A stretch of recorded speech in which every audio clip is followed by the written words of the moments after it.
It all began on a particular night when a certain woman, accompanied by a certain child, came to the Duncton shelter seeking refuge. However, the owner refuses to take them in, making excuses that they already have more than enough lives to care for. That's when the woman bribes the bastard with a silver coin, which is more than enough for this greedy scumbag to make an exception. Once they're inside, he shows them the room they're supposed to stay in. Since it's already the dead of night, he decides to go over the shelter rules and responsibility fees tomorrow. After saying that much, the man leaves. The woman, her name is Helen, helps the kid sit on the bed, and for some reason, she feels sorrowful for this poor soul who has to go through so much at such a tender age. The meek kid wants to know where his mom and dad are, but it looks like something tragic has happened to both of them, and Helen is too horrified to spill the truth. So, she feeds him baseless optimism, claiming that he'll be able to meet his parents soon enough. But before that, he'd better catch some Z's and wait for the next day to arrive. The innocent kid acknowledges her words, and a while later, he's fast asleep. Meanwhile, the woman starts coughing violently and soon realizes she's about to die, with blood coming out with each cough. With a final farewell to the little boy, she dies right there on the spot. The kid wakes up a while later only to see the sheets covered in blood, with her already pushing up daisies. Later, the shelter's manager arrives with his mistress. Both of these scumbags are annoyed to see the old hag dying on them in their shelter. The mistress notices that the kid has the same bleach-colored hair as Pauline, a woman who's been living in the shelter for a while now. Speaking of the devil, Pauline shows up too. And yeah, she really does look a lot like the kid. The mistress immediately orders that the kid will be under Pauline's wing from now on. Since this ain't a charity show, Pauline and the kid have to beg for money together on the streets and bring it in. Now about this Duncton shelter.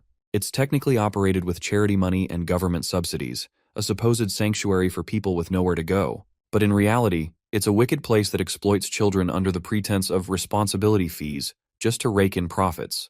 Pauline introduces herself and asks the boy's name. The kid doesn't respond. He's still stuck in his thoughts about the woman who just died. Pauline can read the worry plastered all over his face. So she sits beside him and gives him a little wake-up call.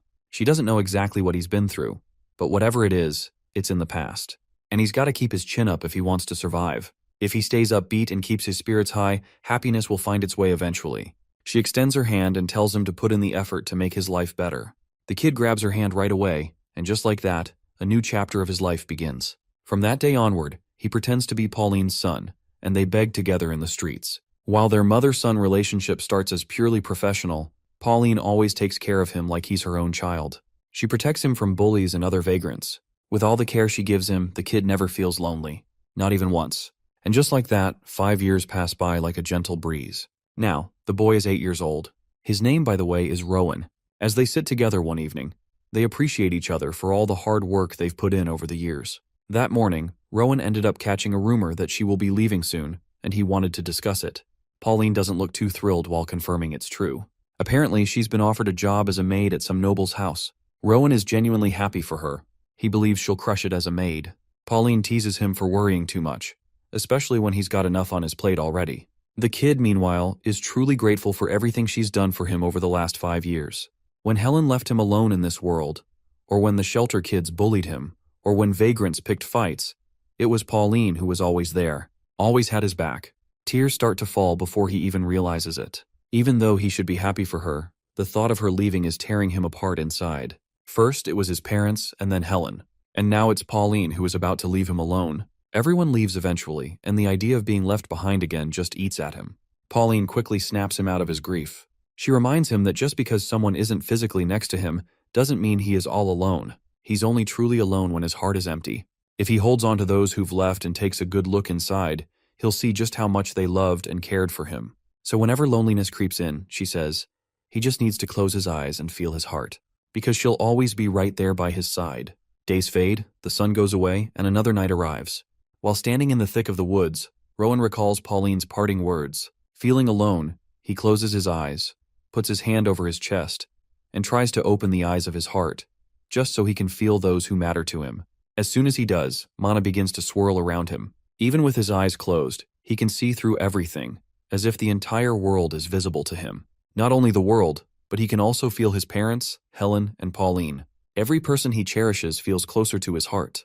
Years fly by since Pauline left the shelter. She hasn't contacted Rowan once all this time, which leads him to believe that she's still busy adjusting to her new life. All he can do right now is pray for her well-being. Meanwhile, he has been begging alone, just like the other kids. The director assigns him to Zone 1, the most profitable area. Since he makes high earnings, he is always treated nicely relative to the other kids. Then there's this guy, who is just too friendly to Rowan. His name is Blake, and he is the supervisor of Zone 1. He has been acting all buddy-buddy and nice to Rowan ever since he heard the kid's tragic past story. He is also the one who helped the kid realize that the light cluster he sees after closing his eyes is mana. Since this guy is so helpful and accommodating, Rowan has no reason to hate this guy either. This man has condensed light clusters inside his body, and he turned out to be a well-versed swordsman who uses mana. Since Rowan can see mana, he notices that Blake's mana has an oddly murky glow to it. Let's have a little context about how mana works in this world. Mana is the main ingredient that helped form this world. People consume mana through breathing, unconsciously influencing the world's flow. Among all the people, a few like Blake can harness the power of mana through various training methods called mana cultivation. Blake has explicitly instructed Rowan not to try mana cultivation without proper knowledge, as it could be deadly if handled poorly. As some passers-by toss coins into his bucket, Rowan sincerely expresses his gratitude, like any beggar should. Some passing ladies find Rowan rather cute and adorable, unable to resist his charm. Meanwhile, Rowan is lost in his own thoughts, trying to level up this mana game.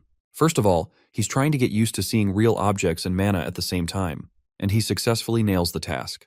This little achievement puts a faint victorious smile on his face. Not long ago, it was hard to see both at once, but now he has gotten the hang of it. Though this victory isn't without its hardships. Seeing both physical objects and mana overlapping still makes him dizzy and dull. Blake arrives out of the blue, fascinated by how much money Rowan has collected already.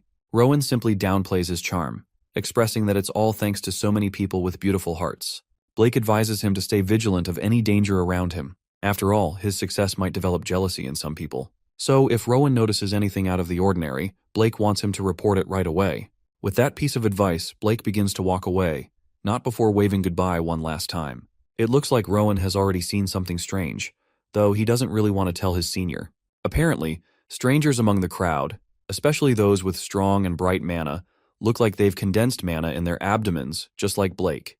But the thing that differentiates them from normal mana users is that the mana of the two strangers he spotted yesterday had an exceptionally bright glow. What makes Rowan even more concerned is the fact that those guys were keeping an eye on him. But then they disappeared instantly, jumping over buildings. Besides, those guys didn't look very threatening, and Rowan really doesn't want anyone to know that he can see mana, as he wants this secret to remain his own. As a guy drops another penny into his scrap bin, Rowan notices that his bin is full already. So he proceeds to walk to the base camp to have it replaced with a new one. But as he walks, he notices some guys lurking in the shadows, and they have that same strong-colored mana within them. Something he's seen before, so he's pretty sure it's the same people from yesterday. Not just one, but multiple guys are continuously following him closely behind. Rowan has no clue what these shady guys are up to. He is particularly feeling scared this time, as it's the first time they are following him this closely. There's one guy behind him and one to the side. All he needs to do is make it to the base camp somehow. His anxiety starts to take over his impulses, as those shady guys continue to diminish the distance between him and them. At one point he thinks that he's screwed. But thankfully, at the last moment, Rowan hears the voice of a familiar figure. And that familiar figure is, of course, Blake, who is sprinting down with godly speed. Once he finally catches up to Rowan, Blake cradles him in his arms and jumps so high that he lands on the rooftop of a building. Those shady figures have also caught up to them. So Blake increases his speed, while cautioning Rowan to hang on tight and not let a single penny slip from the box, or they might end up sleeping with empty bellies. Meanwhile, Rowan's mind is already lost in his own world, much to Blake's confusion. Once they finally reach the shelter, the senior puts the kid back on the ground, who is still completely absent-minded. Blake thinks that the kid was perhaps so scared that he acted like a stiff dummy all that time. So now that they're here, he assures Rowan that they are out of danger and suggests he go inside. Once Bro gets inside, we find out he wasn't unresponsive all this time because his mind went blank from fear. It was because he was stunned by a breakthrough he just had. Back when they were escaping, he managed to see how mana flows through the body during movement. He even noticed how condensed mana ripples when strength is focused in the limbs. Hell, he was able to pinpoint exactly how many bursts and fades it takes to leap off a roof. So now, he decides to give it another shot to confirm the full extent of what he just unlocked. He draws in mana through his breathing, circulates it through his body, and starts condensing it, preparing to release it when needed. Looks like the little guy finally figured out how to use his mana properly. Next up, all that's left is to actually test it out. Meanwhile, the other kids who were stationed at their posts have started showing up, completely clueless about why everyone's suddenly being called back. That's when their senior shows up. He knows everyone's dying to know what's going on, but he tells them not to worry as it's nothing major, so they shouldn't stress about it. Once each zone leader finishes their inspection, everyone will go back to their assignments. He doesn't know how long the inspection will take, so until then, they're told to stay quiet and remain in their rooms. Except for one kid, of course, which is our boy. He's told to pack his things because he's being relocated. Later, the meek boy quietly follows his senior, walking just a few steps behind. At some point, Rowan is asked to stand aside while his senior chats with that big guy over there. Naturally, the kid is curious about what they're talking about, but it's too far for him to hear. So he starts circulating his mana and focuses on his ears. And bam, he can hear them loud and clear, even from way back. Apparently, they're discussing Rowan, who's now being moved into the main building, away from the dormitory wing. Even his senior doesn't know why. Since these are the director's orders, he assumes the director just has a soft spot for the kid. Well, can't blame the director. After all, the kid is pretty damn good looking. And considering what happened in Zone 1, prioritizing his safety makes sense. Those shady guys Rowan ran into earlier might be part of the Union, though we don't know what this Union is, but let's hope to soon find out. The little one realizes they must be talking about the creeps who were tailing him today. That big guy then calls the kid over and gestures for him to follow. Eventually, they traverse the main building and eventually meet a lady named Amy at the front counter. The big guy wants Rowan to greet her, since she'll be in charge of his well-being from now on. Once introductions are done, the big guy leaves, and the two are left in a brief awkward silence. Amy breaks it by asking his age. The little one promptly says he's 10 years old. He also admits that he can't read or write as he just never learned. Amy expected as much. He's from the dormitory wing after all. But starting tomorrow, she'll be teaching him everything he needs to know. So he can start calling her teacher. Or if it's not a formal situation, he's welcome to call her big sister. Now that she's taking a closer look, she realizes his face is pretty damn striking for someone from the dorms.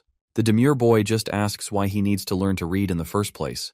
Amy is a bit annoyed that he doesn't even know why he's here. She explains that a reading event is when someone reads a book out loud to a group gathered for a special occasion. Sometimes it's hosted by the author of a new book, or by nobles as part of a social gathering. Reading well is kind of a big deal among the upper class. And this time, Rowan is going to be performing in front of the shelter's patrons. If he does well, he might even get selected for a special reading. You see, kids who read impressively are often adopted. The ones picked for adoption usually read privately in front of their sponsor. But for someone like our boy, who can't read a single word yet, it's going to be a steep climb. After this massive lore dump, bro doesn't even flinch. He doesn't look confused or overwhelmed at all, which leaves Amy completely intrigued and puzzled. She just gives him an affectionate pat on the head before telling him to follow her. She brings him to his new room and introduces him to the other kids living there. Once she's out and about, Rowan proceeds to put his belongings into his personal closet, something he never had in dormitories. It's then that one of the kids approaches him, staring in disbelief, as if he can't quite believe Rowan came from the dormitory wing. As much as this kid is in disbelief, he seems just as fascinated too. He admits he's never met anyone from the dormitory wing before. So, as a gesture of goodwill, he introduces himself as Theo, that blondie girl is Noah, the guy in the middle is Hayden, and that reserved girl on their left is Lily. Theo then explains the perks of this place. In here, there won't be anyone bullying him, and he doesn't have to go out begging anymore. The kids who participate in reading events help out in the library, work in the reception hall, and attend to guests. The kids in this room particularly manage the library itself, organizing books and handling day-to-day operations. Since Rowan is a new addition to their room, they give him a warm welcome and express their gratitude for having him there. As night deepens, Rowan lies down in his bed. He can't stop thinking about books. To him, books contain all the knowledge in the world. Pauline had always believed that books were the best gift for a curious child like Rowan. Just thinking about her swells his heart with gratitude. In Zone 1, Rowan just finished reading a book as part of rehearsal. Amy then instructs him to bring out the books he read today. Once he places the fat stack of books on the table, the woman begins taking notes of the names of every book. Once she's done examining, she notices something striking. Turns out all these books are fairy tales Rowan has been reading so far. So, she wants him to move on to the novels in Zone 2. She doesn't forget to give the kid well-deserved praise for the god's work he's been doing. The kid is glad that he can read the books from Zone 2 now. After all, Zone 2 is where the books adults read are gathered. He's so excited that he wants to read a bit more before heading back to the dorm room. The woman gives him the permission he needed, so he walks straight to Zone 2. Lil Bro is having the time of his life looking at all the books, and no matter which one he picks up, he wants to read it right away. But then, one particular book catches his attention. It's titled The Birth of Grafton Kingdom and the Union. The mention of the Union sounds familiar to the kid, something he had heard from adults. Once he opens the book, The first thing he sees is the map of the continent he's been living on. One of the principalities, Grafton, won a long war, and the world was reorganized into a system of one kingdom and 6 autonomous principalities. Afterward, to prevent further wars and to maintain public welfare and security, the king established an organization known as the Union. This faction has been moving for more than 200 years to maintain peace and order. The members of the Union are supposed to be kind-hearted and good people, but if that's the case, Rowan can't quite understand why someone like Blake would start running away after seeing the members of the Union. The only conclusion is that perhaps the Union discourages begging, and Blake was afraid of getting punished. Then again, Blake gets along pretty well with the local supervisors, so it doesn't add up. There's another possibility. The shelter and the Union might not be on friendly terms with each other, and for some reason, the shelter is keeping the events of that day a secret, the day when he was chased by the Union folks. It must be something truly messed up for the shelter to hide something like this. Just the thought of it is making him feel uneasy. A few days pass like a gentle breeze. Rowan can be seen cleaning the library, using his mana to help lighten the workload. He's still not fluent at moving around while circulating mana, but it's gotten manageable. Back when he begged on the streets, he used to sit still and quietly breathe in mana. But things are different now. He's practiced enough that he can circulate mana while walking, or even while reading a book. Still, his mana concentration hasn't increased. It always scatters, never gathering properly. It's frustrating, but he believes taking things one step at a time will eventually lead him where he wants to be. On a particular day, all the children are gathered in the main hallway. Standing before them are the vice director and Amy. Without wasting time, the vice director begins calling names of the kids participating in the upcoming reading event. Luckily, Theo, Lily, and Noah make the cut. But when it comes to Rowan, the vice director hesitates. She's against letting him join this time, since he's only just finished reading fairy tales. Still, there's no denying the boy is handsome as hell. His presence alone would brighten the event. So instead of participating directly, he's instructed to observe and get a feel for the atmosphere. Rowan, being the well-mannered boy he is, expresses his sincere gratitude for being considered. With the selection complete, Amy steps in to guide the chosen kids. She instructs all 10 to change into proper clothes and gather in the reception hall. Meanwhile, the kids who weren't selected grumble among themselves. It feels unfair that someone like Rowan got chosen when he only just finished reading fairy tales. Later, Rowan appears in his new attire, looking adorable, refined, and undeniably charming.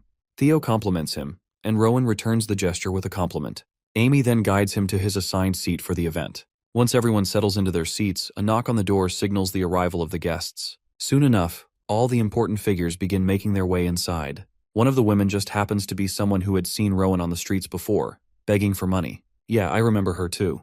Back then, she was totally smitten seeing such a handsome little fella. Even Rowan seems to remember her, and he promptly expresses his gratitude for the kind gesture she showed by giving him some money that day. The lady's name is Caroline, and she seems to have become Rowan's unconditional fan. So much so that she can't help but talk about him to the vice director, telling her how she saw the kid begging at the Bree intersection last winter. He looked pretty back then, and now he looks even better than before. Just to add to the excitement, the vice director reveals that Rowan has also learned how to read. Hearing this, Caroline gets even more thrilled and insists on having Rowan read a passage from a book today. The vice director humbly reveals that Rowan is only here to observe today. That's a bummer for Caroline, who had been dying to hear him read. Given how enthusiastic this guest is about Rowan, the vice director decides to have him try reading the last chapter as a trial. A little later, the guests are absolutely flabbergasted upon hearing Rowan's rhythmic and pleasant voice. It's as if his voice is hypnotizing everyone, filling the air with thick love and affection that's making the ladies go bonkers with bubbling emotions inside them. The intensity of the emotions in Rowan's voice makes the guests breathe faint sighs, their eyes brimming with tears. The suspense and intensity cause the ladies to bite their lower lips, their heartbeats spiking. Once he's done reading, the ladies can't help but shower him with compliments, coming up with every sweet word they can think of. Rowan doesn't let the flattery go to his head and attributes all the credit to Miss Deputy, who helped him harness his potential and blessed him with this opportunity. Caroline expresses her desire to hear him read tomorrow as well. The vice director accepts her request. A while later, we find Rowan in the library, shuffling through the books on the shelves. This time, he's gathering books that can help him harness his mana and synergize it with his body's movements efficiently. As he picks up a fine book, Blake creeps up on him and notices that the book Rowan is holding is about the pleasures of life, particularly sex. Rowan turns around, pretending to be scared by Blake's sudden appearance. But in reality, he already knew who was coming from behind. It seems that Blake is here to give Rowan props for performing exceptionally well at the reading event today. He is feeling a bit disappointed that he missed hearing his junior read in person, so he came to the library hoping to listen to him here. Rowan doesn't blame his senior for skipping the reading event, understanding that Blake has a lot of responsibilities on his shoulders. To catch up, Rowan wonders if his senior has any new updates to share. Blake then reveals something about the guys from the Union who were chasing him before. They're starting to bother again, so Blake plans to deal with them with the administrators. Rowan is absolutely certain that with Blake helping the administrators, those Union guys are bound to eat dirt and learn the lesson they deserve. Hearing these encouraging words makes the senior even more confident. As much as he wants to join tomorrow's reading event, he fears he'll have to skip it too. While Blake seems like a brave person about to go up against those Union guys, this also makes him the real villain. After all, the Union only exists to maintain peace and tranquility. But since Blake is so kind to Rowan, he's a good person in our boy's eyes. Continuing the conversation, Rowan assures his senior that he'll hopefully get another chance to hear him read. After all, he'll be reading aloud often in the future. Rowan is more concerned about his well-being, wishing him the best of luck in dealing with those Union guys. Blake also wishes the little one good luck for the future ahead. He then points to the book Rowan is holding and insists he read it once he's free from the reading sessions. With that, the senior heads off to work, leaving Rowan to contemplate the situation between Blake and the Union. He's curious to see what it looks like when two people who've mastered mana control face off against each other. Most importantly, he wants to figure out where he stands in terms of strength, and if he can even compare to his senior's level. He begins condensing and flowing mana within his body, and unintentionally, he rips the book he was holding into two pieces due to the mana amplifying the strength in his hands. Knocking the door, the boy is told to come inside. Rowan doesn't know why the deputy lady called for him. She tries to put together her words. Turns out, Bro has become the favorite reader among all the noble women. They only want to hear his voice, and don't even care if he's reading solo. Those hollering women ended up giving the poor deputy a headache, so she tried to fill up their impossible demands. And well, now she's devastated to ask the boy if he's up for something like this. Rowan doesn't have any problems, so he's willing to try for the deputy's sake. In the next scene, the deputy officially announces the special reader for the day. But to everyone's shock, Theo's name is called instead of Rowan. This makes the boy stutter because he can't believe that he was chosen. The deputy congratulates him alongside the boy's peers. Even Theo reflects that it should have been Rowan. The blue-haired boy expresses that Rowan's reading ability is so elegant and good that he's bound to end up in someplace great. As for the special reader, Theo departs to his next destination. Seeing him fade away into the distance, even Rowan is a bit sad that the boy had to leave. However, the feeling of loss only lasted for a short while, because right afterwards, Rowan continued his reading and impressed the noble women with his poetic voice. He had no time to weep or reminisce about the loss as he was busy carrying out his role as the reader. Since the kid is tasked with a heavy schedule, the deputy reminded him that he'll have to attend both the morning and the afternoon session for the day, which means he'll be doing a double shift from now on. Even the deputy is sorry for putting so much pressure on him, but it's just that he's high in demand. Instead of treating it as a burden, Rowan takes it as an opportunity and finds it grateful that people enjoy his reading. At the same time, little bro confesses that he's always left stunted by the emotional toll after a reading session, so he wants a break period after each session to calm down his thoughts. Of course, not even the deputy can refuse the sincere boy's demands, but she reminds him not to venture beyond the backyard. Rowan is okay with that, and he's happy enough to be getting this much. Staring at the garden, the boy finds himself in solitude. Here he can practice mana circulation again. Concentrating his mana on specific positions like muscles, joints, and bones, Rowan is experimenting according to the book's guidance. Following that concentration, he can channel it throughout his body. The one thing that determines the success of the process is sheer willpower. Because mana requires more than just thought to move one's body, it also requires a desire and a call to action. Rowan's body is illuminated with the mana coursing throughout. By the end of the process, he finds himself in a normal state. The only problematic aspect is the mana concentration though, and he can't tell if it has something to do with his body or his skill. But for now, the boy doesn't want to rush the process, believing it's more important to efficiently discard any weaknesses so that he doesn't end up like other people. Back when Blake took the boy to the shelter, he couldn't even walk on his own. Rowan suspected that the people of the Union probably got tired of chasing down after him, which is both a relief and an observation. The observation is the fact that even the people who used mana could end up weakened and exhausted. Rowan wants to crack the code of the stored mana usage and amuses the possibility of using external mana as his own. After all, he's already tested the application of his theory by infusing his voice with mana and sending it as an output.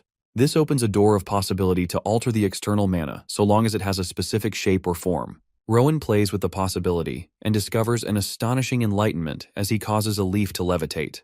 In the next scene, the special reader is once again selected, And it's Lily this time. Of course, like Theo, she's given an applause and told to be safe. But for some strange reason, Lily is flustered and speechless before Rowan, much to his confusion. The girl stutters to confess her love for the boy, but unfortunately she's cut off when the other kids blatantly start discussing their personal confusion. Knowing that Rowan is the best of them all, they can't believe that he got skipped not once but twice. At this point, they're certain that the deputy has a hand in this, believing that he's just a golden goose for the institution because he brings a lot of profit. Poor Lily's confession ends up getting annihilated, especially when Rowan requests her to say that again because he missed it. But yeah, Lily goes away weeping, losing her chance to confess her love. As for Rowan, the boy is busy in a state of reflection, recalling how the special readers supposedly all go to a good family.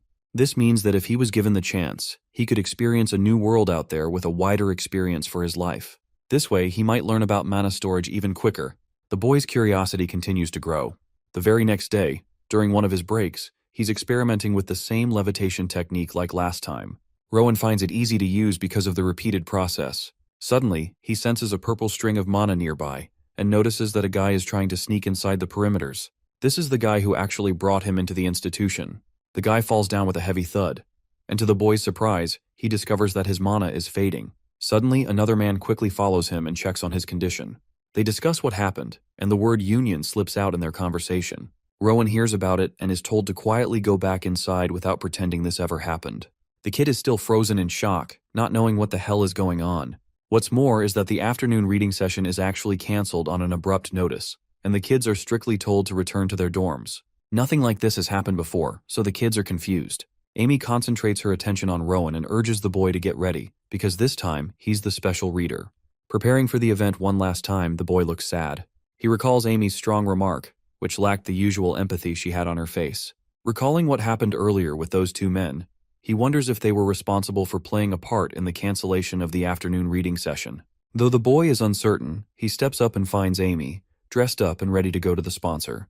But deep down, he knows that something else is going on at this shelter. Seeing the kid's well-prepped outfit, she is dazzled for a moment. But she doesn't tell him anything and instructs the kid to follow her. Rowan questions if he's being adopted by Caroline because that may have been a good ending. But to his shock, it's actually someone else. But Amy once again doesn't say a word. They make their way to the relief shelter called the Annex, which appears a darker and more gloomy place than the ones he is used to. Even Rowan can sense that the place is full of evil people inside, harboring suspicious mana. Anyway, the welcomer takes the boy inside, believing that it's important for them to hurry. While parting with the man, the boy gives one last look to Amy's face, which appears neutral. Inside, he quickly notices that the building lacks windows and it's much more gloomier than he thought it would be. The boy doesn't want to let his guard down in case something happens. Inside, he hears the voice of the vice director. They enter an odd-looking hall, which looks a lot like a ritual sacrificing altar than anything. Immediately, Rowan is told to sit in the chair and start reading. Collecting his thoughts, he wonders if these mysterious people are running away from the Union because of what happened earlier. And he's drawn a complete blank on the purpose of the ritual too. Rowan spots the book that he's supposed to be reading, but the boy appears shaken and worried. For now, he's curious about the strange pit descending below, wondering if there is something inside. An enlightenment strikes his head. It's actually a large pit of mana, unlike anything the boy had seen before. Rowan is told to begin his reading at once, and so the boy poetically begins reading a passage that describes a gloomy tale related to the dark pit. Even now, he can sense the dark mana accumulating inside of it. Rowan keeps on reading, reflecting how he's being struck with uncontrollable emotion. His reading takes a darker turn even in his own narration, and now, he realizes what's going on. It's actually the pit of mana that is his one and only listener. As the boy continues to read, he finds himself being zapped of his own mana. His body feels weaker with every word, and he thinks that it's dangerous. However, if he stops now, it will be too late. The shelter will be in trouble, and the forces of the Union will catch up to them. Concentrating even harder, the boy endures the hardship. His new plan of action is to absorb the surrounding mana and slightly adjust its flow for his own sake. And with that, tendrils of white mana separate and string away from his body, engulfing him in a form of a barrier. His total control over the mana flow resulted in a complete success. Now the boy is happy as he doesn't have to worry about reading.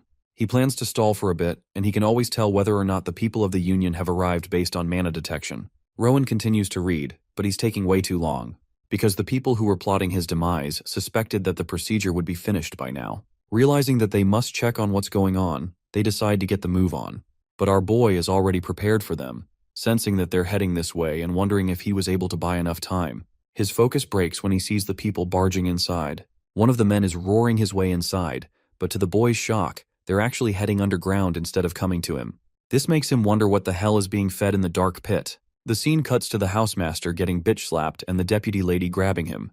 The guy in charge of the ritual thinks they've deceived him in some way for having tried to run away. Meanwhile, Rowan casually makes his descent and focuses his attention on a terrifying tree of lost souls. Rowan's world breaks before his very own eyes as he notices that many people were sacrificed for the sake of the ritual. His despair takes an even darker turn when he recognizes Pauline as one of them. Anyway, the crazy guy from earlier catches the kid. Meanwhile, Blake comes rushing, questioning what the hell happened and why the directors were all killed.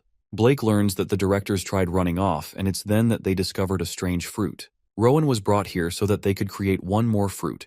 But in the end, the process went unexpectedly south, so they don't know what's going on. Blake mouths his frustration and pulls the blade away from Pauline's corpse. The scene reminds the boy of his conversation with the man who he deemed as his brother. He asked Blake why he didn't have a sword on him, and all he was told was that his weapon was being used somewhere else. This is the dark truth. Blake is the bastard responsible for killing Pauline. The dark sight turns Rowan into an unrecognizable force of nature. The first thing he does is that he kills the man immediately. While Blake was busy retrieving his blade, he failed to notice what was going on behind. The next thing he knew was the boy enveloped in a powerful dark aura. He wasn't expecting Rowan to be this powerful at such a young age, but before Blake can even finish his yapping session, Rowan literally speed blitzes the shit out of him. His attention is concentrated towards the lives of the ones who are no longer here. Tears filled in his eyes. The boy weeps for his mother figure who is now no more. Imbuing mana inside the dead tree, he dives deep into the memories of the people. Rowan notices the tragic, horrifying memories of defenseless kids crying and the people dead. In front of him is a man, a matured version of Rowan that looks just like him but older. Before the boy is able to grasp more into the memories, the sequence breaks, much to his regret. And though he doesn't know what's going on, something inside of him has changed.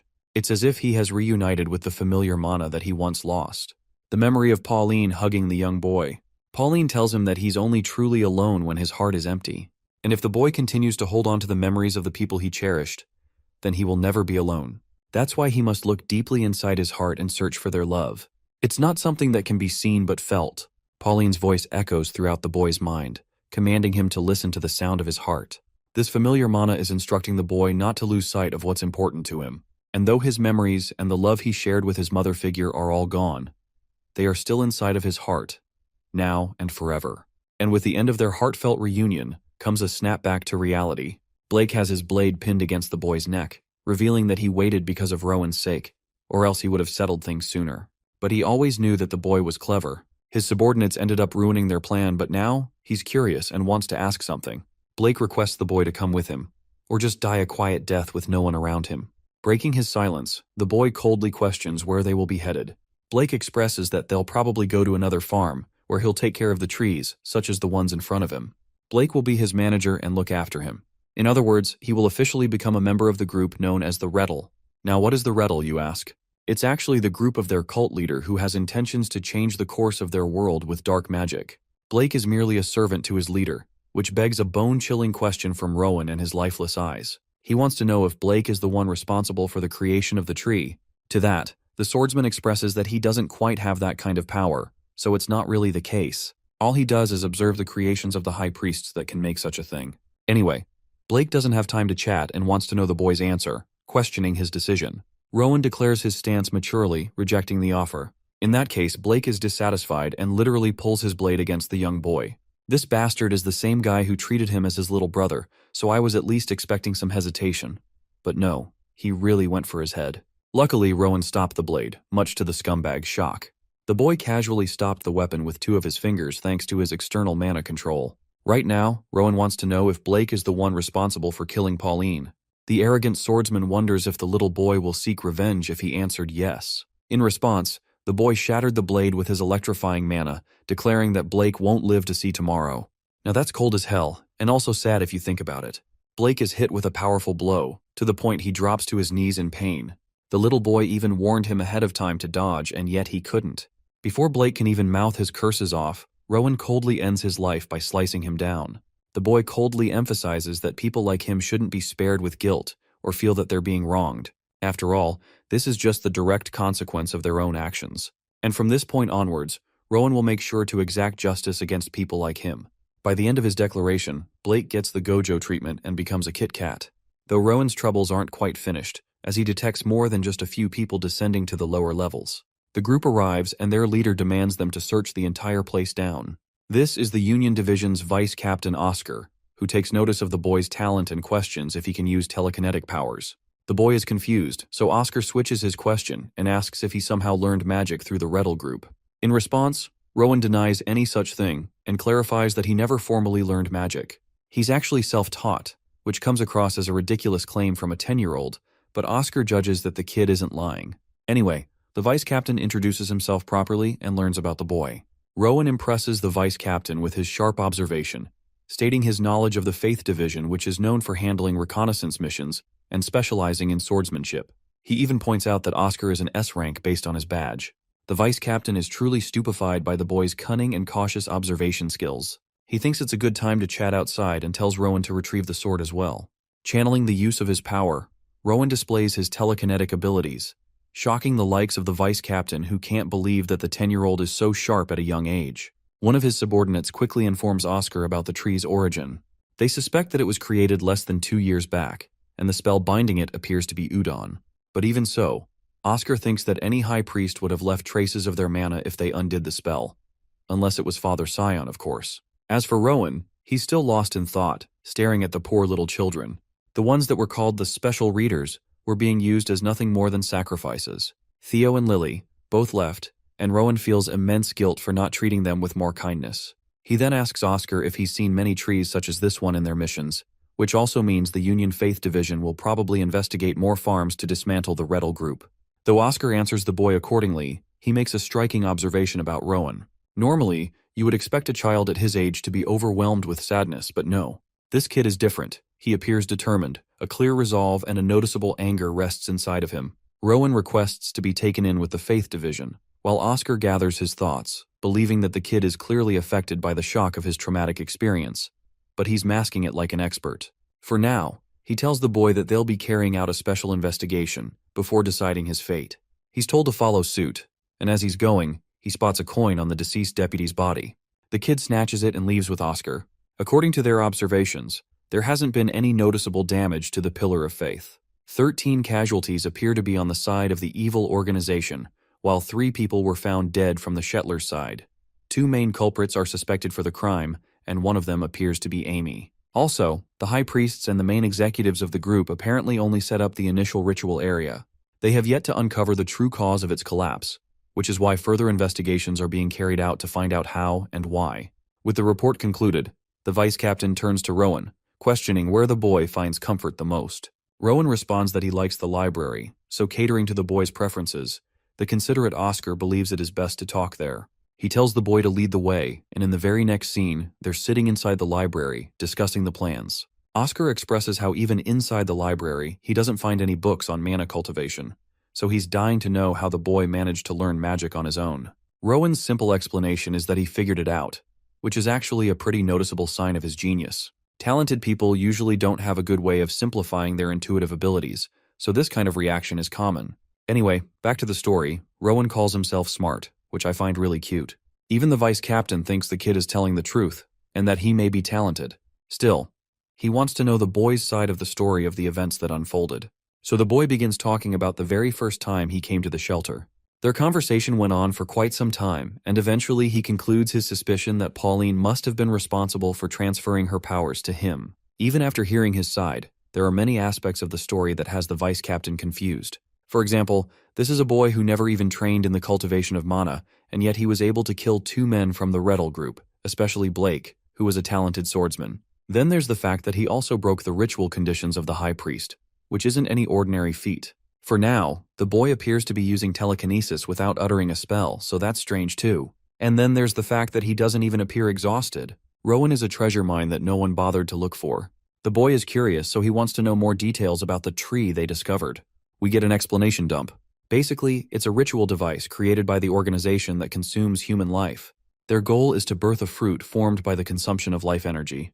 It's actually just a condensed version of mana physically manifested in a form. Hence, it's a precious fruit. Oscar even shows the boy the fruit that was created as a process of Rowan's mana consumption. The fruit is then taken and eaten, allowing one to grow their mana reserves. It's an expensive product on the black market. As for why they're using the method of reading, it's actually because rituals require conditions to be fulfilled. Reading is supposed to stabilize the tree and enhances the quality of the fruit. From this explanation, Rowan reflects how the tree was invested in his story, almost as if he was reading it to another person. That means it became stable in its activity, and before becoming trees, the boy understands that they were living and breathing people. Oscar is impressed by his critical skills, and concludes that they think of it the same way. The boy is still unfinished with his questions and wants to know about the word telekinesis. So the vice captain tells him that it's just a form of magic, allowing objects to move via mana instead of physical touch. Rowan demonstrates the same ability and realizes that he was actually manipulating magic all along. He doesn't have much information about his own power or the nature of magic. And even though the boy exhibits the first stage of telekinesis only, Oscar finds him to be one of a kind for his age. Recalling that the boy wants to come with the Faith Division, Oscar is curious about the boy's intentions. After all, just now he went through a traumatizing experience of being backstabbed by the ones he loved and trusted the most. So he's curious why Rowan wants to join their group even after what he went through. By the way, the Faith Division or the Union are the same things, but different names. Rowan openly confesses that though he doesn't trust the Faith Division fully, his intuitive ability concludes that Oscar is actually a good person according to his mana. Bro is a bit baffled to hear a 10-year-old calling him pure and innocent, and even claims that the kid's intuition might lead to his demise in other situations. Rowan argues that he can read people well, but regardless, it's not going to be easy letting a kid join the group or interfere with their plans. This makes the boy question if he's inexperienced or weak compared to their standard. But the vice captain cuts him off and tells the boy to listen to him and listen to him well. In life, there are more important things than just one's own talent. His strong tone just now killed the poor boy's mood. Rowan sulks in sadness, causing Oscar to clarify that there's nothing wrong with him. It's just that making exceptions for an outsider is hard, and that he's too young. So then, the young but clever boy questions if one's age matters more than their ability to perform. This striking question stops the vice captain dead in his tracks. It's true that Rowan exhibits the talent of a genius for his age, and it is made evident by his ability to subdue 2 grown men. But that's not everything. Unfortunately, Oscar admits that the Union accounts for one's experience through their age instead of talent. Rowan then questions if he's an immature boy for their group. Well, the vice captain decides to give the boy a shot and considers this a mock interview instead of a conversation. His first question is for why he killed Edgar when he didn't even pose him any harm at first. To that, Rowan cleverly responds that Edgar killed the headmaster as well his wife, and it only seemed apparent he was going to die next, so hesitation on his part would have been fatal. Oscar argues that the boy still killed 2 people, so it's possible that other factors must have influenced his decision-making process. Maybe it was his anger that got in his way. Rowan agrees that his emotions definitely played a significant part, and he is unafraid to admit that. At the same time, he believes that sometimes human emotions don't cloud judgment, but instead clarify one's decision-making process. As for the basis of his judgment, he'd concluded that many innocent lives were taken by the scumbags before him. That's why there was no point in sparing such people who had nothing left in their lives to redeem for. Ultimately, the young boy also didn't have any right to let them continue living. To this claim, Oscar questions if the boy had the right to kill them instead. Rowan answers that it was the only just treatment based on the previous factors. It's just that at that critical moment, he possessed the power to serve them justice. However, he doesn't want to escape the reality that he's responsible for taking a life. That's why he has no excuses. So the vice captain asks him if it was truly necessary to kill those men. To his shock, Rowan admits that at the end of the day, some people are tasked with the role of execution, and with his bone-chilling glare, he also concludes that the Union existed for that reason as well. In that brief moment, the vice captain saw something in him. It's true that the Union's goal is to act on their ultimate values, but even more so, their ideal is to create a world with happiness and laughter all around. A world that is safe from harm, stable and peaceful as it can ever be for the generations to come. Though this kind of ideal will never be realized fully, it's still the impossible standard that the organization tries to achieve. That is the true purpose of the Union. The vice captain internalizes that it was their one purpose, and he is impressed by Rowan's calm answers, but at the same time, surprised that the boy is capable of verbalizing such deep thoughts. Oscar decides to tell him about something called the Grave, which is supposedly an ultimate evil organization that threatens the existence of their kingdom. Rettel is just a faction from that organization. The first division of the Union is hard at work to annihilate their evil farms, and though the process will be tedious, he thinks that Rowan's contribution might be the tipping point they need. The boy is confused by Oscar's remark, So the vice captain concludes that he'll be going to the Union to prove his abilities, and once he does that, they'll consider him one of their own. For now, he wants Rowan to match his own expectations. And with that, the meeting ends. Outside, Oscar and his team are gathered. He announces the Duncton Shelter's evil operations to help Reddle's dark plans, but luckily the Union has once again shone through and perished the darkness in this area. The dungeon shelter will resume proper operation from now on. Apart from that, he signals the division to depart. Finally, he calls out to Sienna as one of his subordinates and instructs her with something. From first glance, the young boy notices how she's radiating a glow of blue mana in ripples. Oscar wants the boy to be escorted safely to the Union, so she'll be doing that. Sienna introduces herself as the runner of the Pillar of Faith, and shares that it's going to take at least 2 weeks to get to the Union. Because it's a long journey, she wants him to quickly gather important luggage. Fortunately, the boy doesn't have anything useful to leave with. Sienna reminds him that he won't get a second chance, and even entertains any questions from his side. Rowan forwardly asks about her and learns that she's a dark elf. Rowan is stunned by her bright aura and shares that he thought the dark elves had a darker aura. The girl is a bit baffled by his claims, but in any case, Rowan apologizes for overstepping.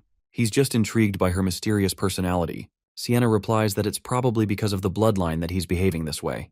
But she doesn't elaborate on her comment and mounts the horse for them to leave. Oscar bids the boy farewell for now.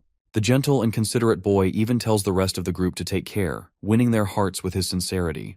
And that's how their journey to the Union began. Fast forwarding to the next scene, we find Rowan and Sienna taking camp for the night. She gives the boy a tiny sheath for his blade. The boy had been curious for a while about what she was busy doing, and it turns out she was preparing him a little gift. Rowan is really happy and addresses her formally, which she doesn't like. At the same time, calling her big sister also doesn't seem natural. So instead, the boy decides to call her Sunbae, since they're going to be working together very soon. Seeing the boy's playful little demeanor, the dark elf turns away a little flustered. Anyway, he plays around with his telekinetic ability by swirling the broken blade in the air.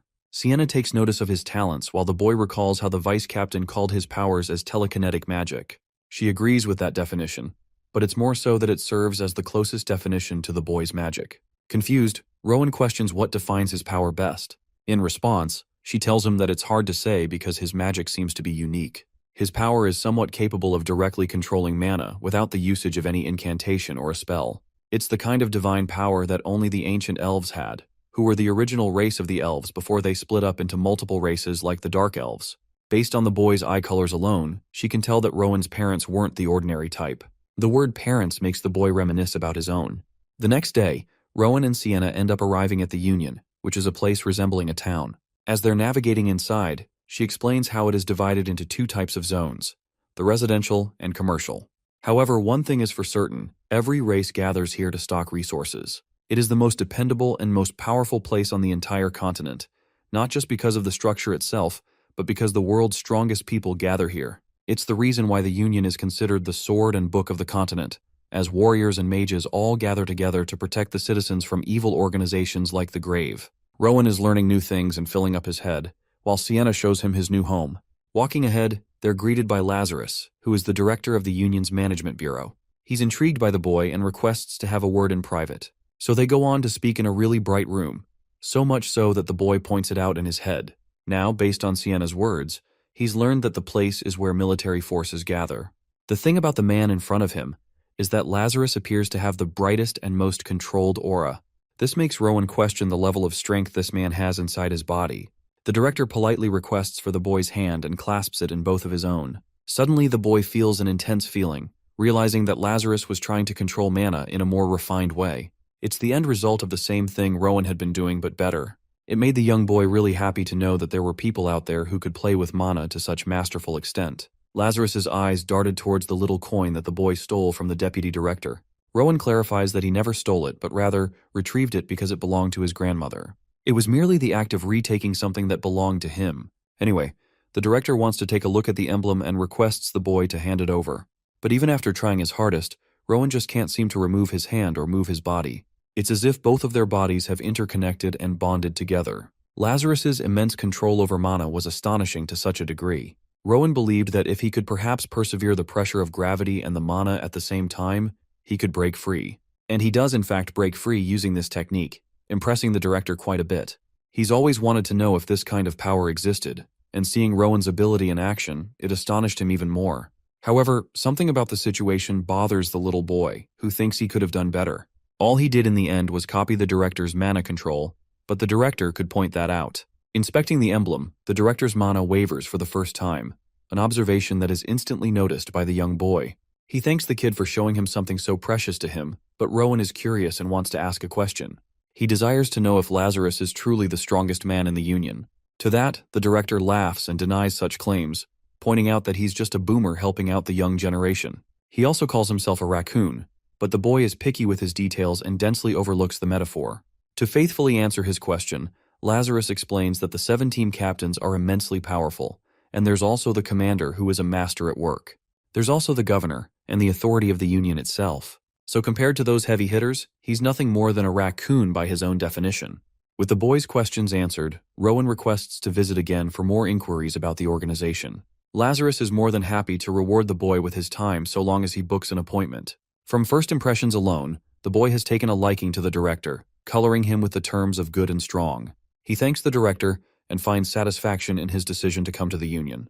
Anyway, the boy is shown his new home, which is supposed to be the Union School or Union Academy. Normally, each time one of the team members leaves for a mission, they send their kids here. It's the perfect place for the boy to hone his talent, because in the future, he might end up becoming a powerful member within these 5 years. However, she does remind him that there's no specialization in this academy. It's a blend of all talents like swordsmanship and magic as well as martial arts. They're responsible for honing the students' talents with basic theory and core fundamentals mostly.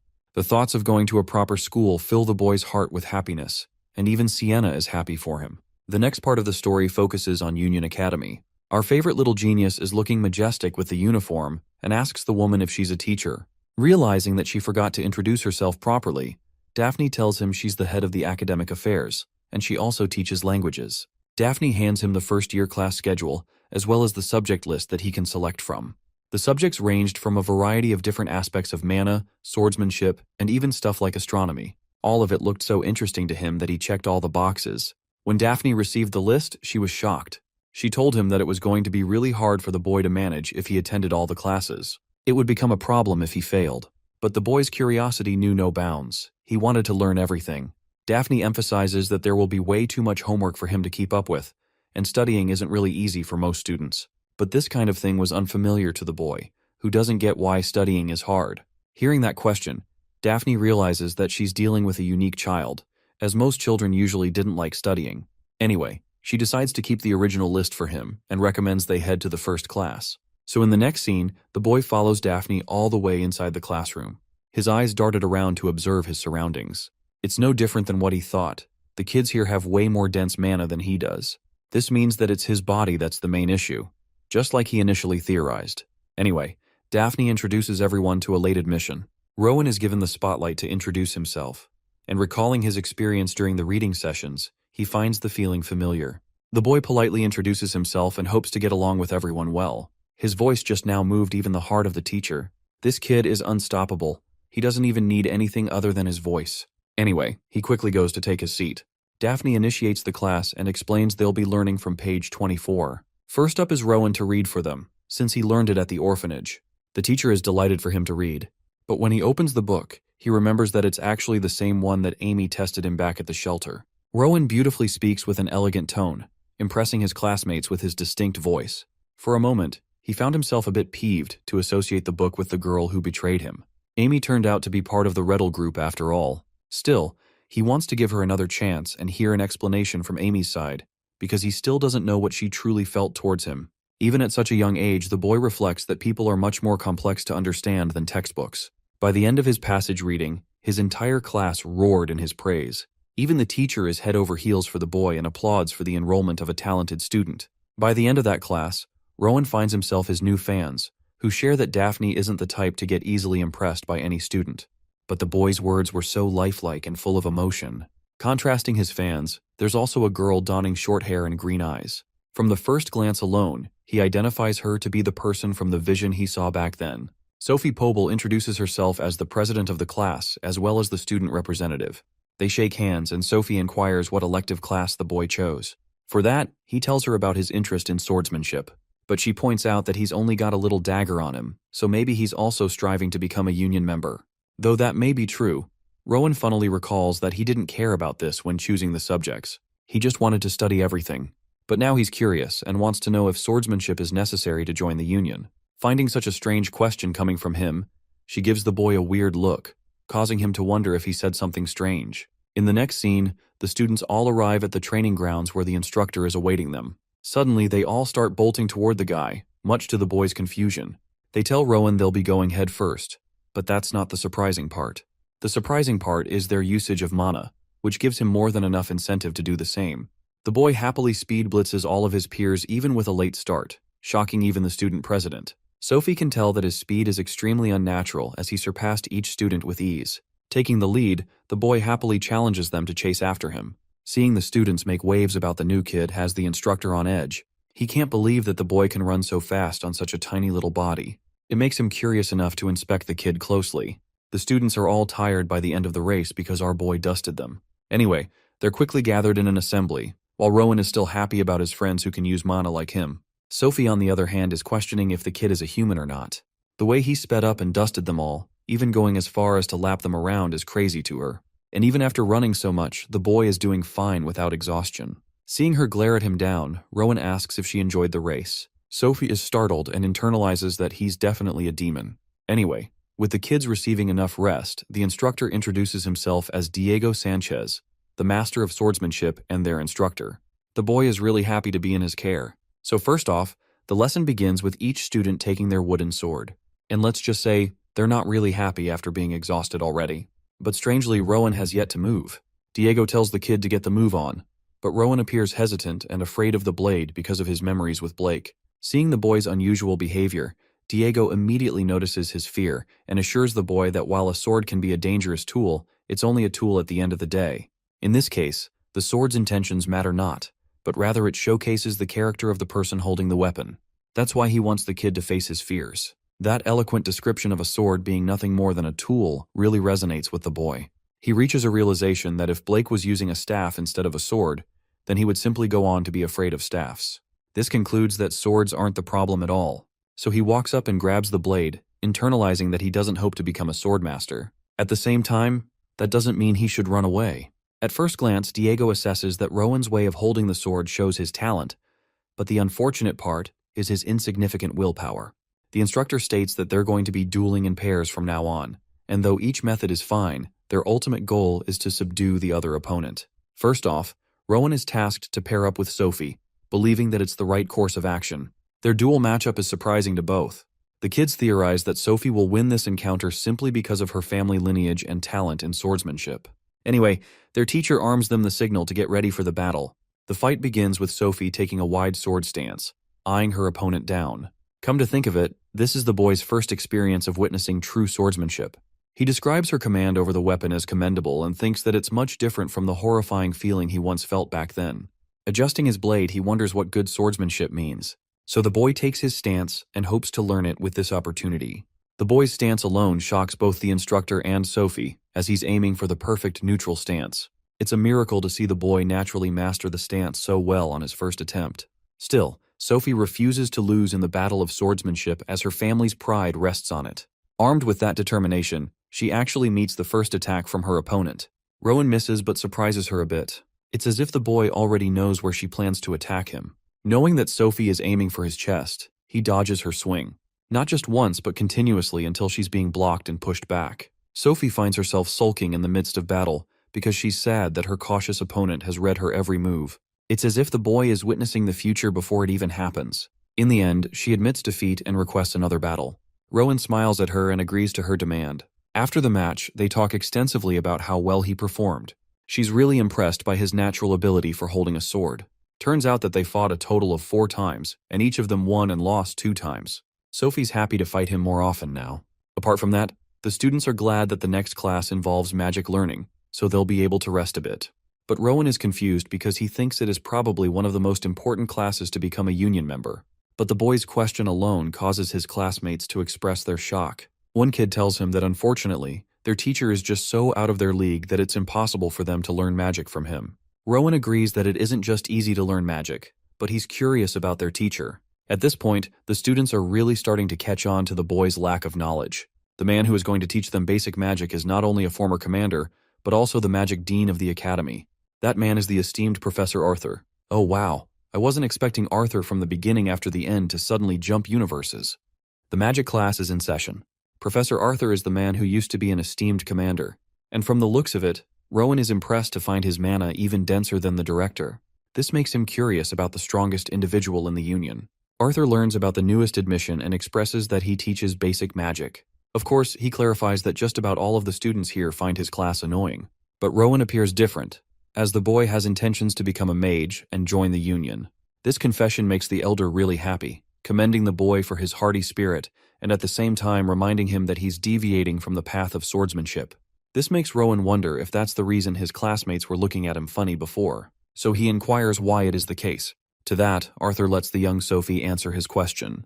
The girl confesses that in order to achieve total mastery in magic, one has to acquire a ton of knowledge which places a heavy burden on both the body and mind.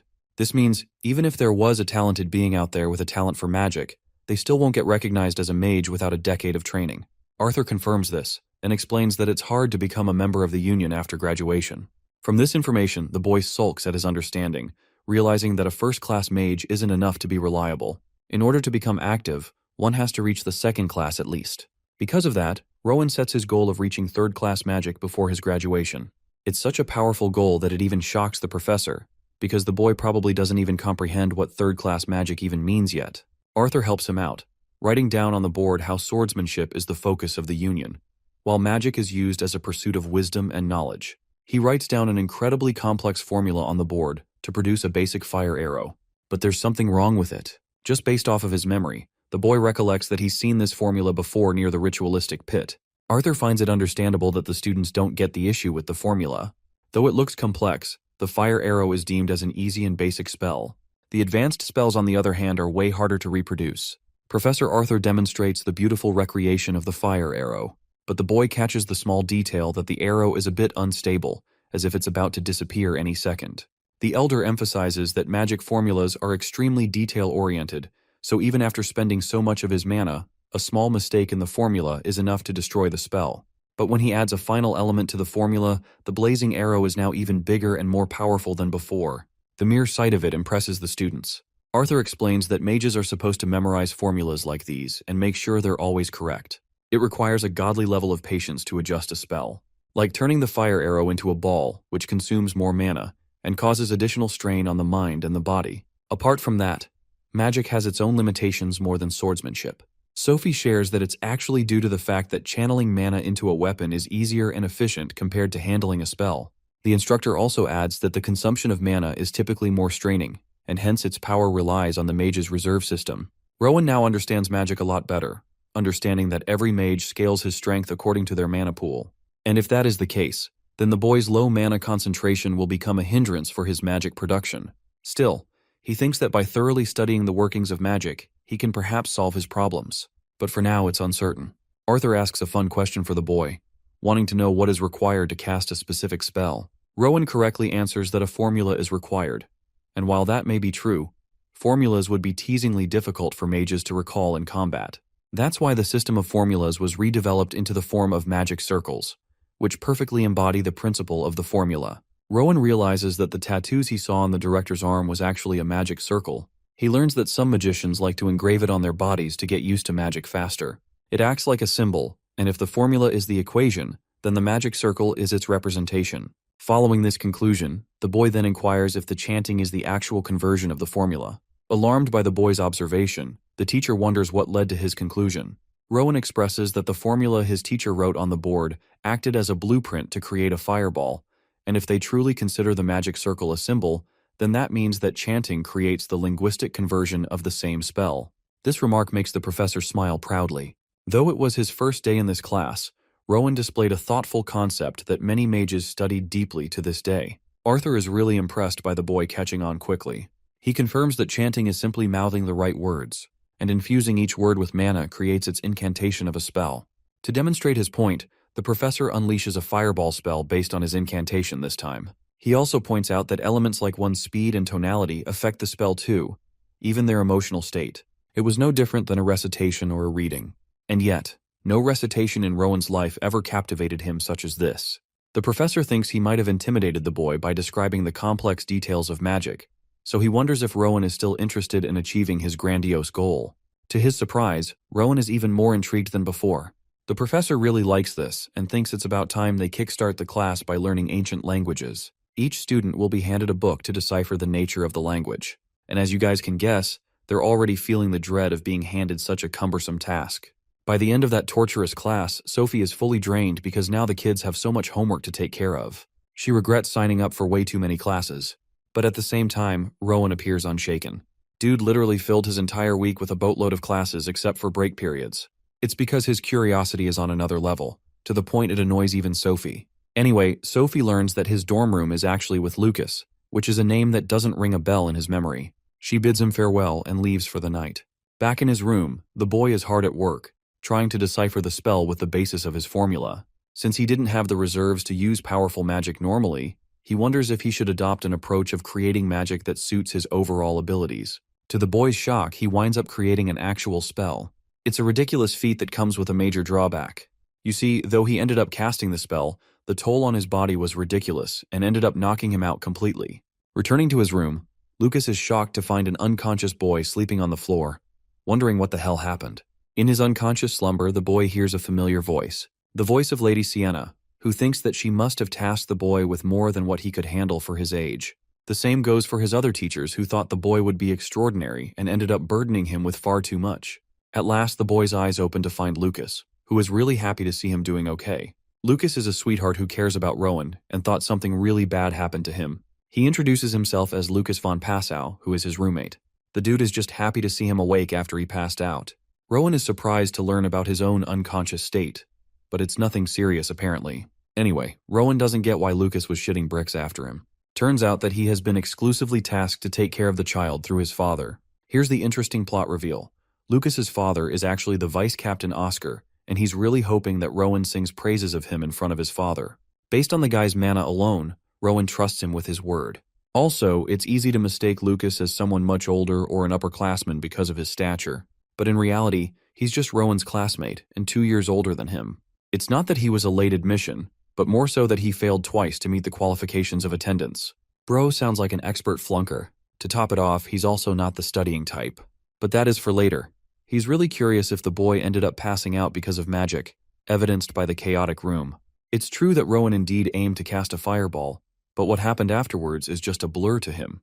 Also, his roommate over here is actually pretty good at swordsmanship, and regrets that the boy isn't focused on honing his sword talent instead. Lucas is simply following the footsteps of his father. Also, Rowan here makes an intriguing observation.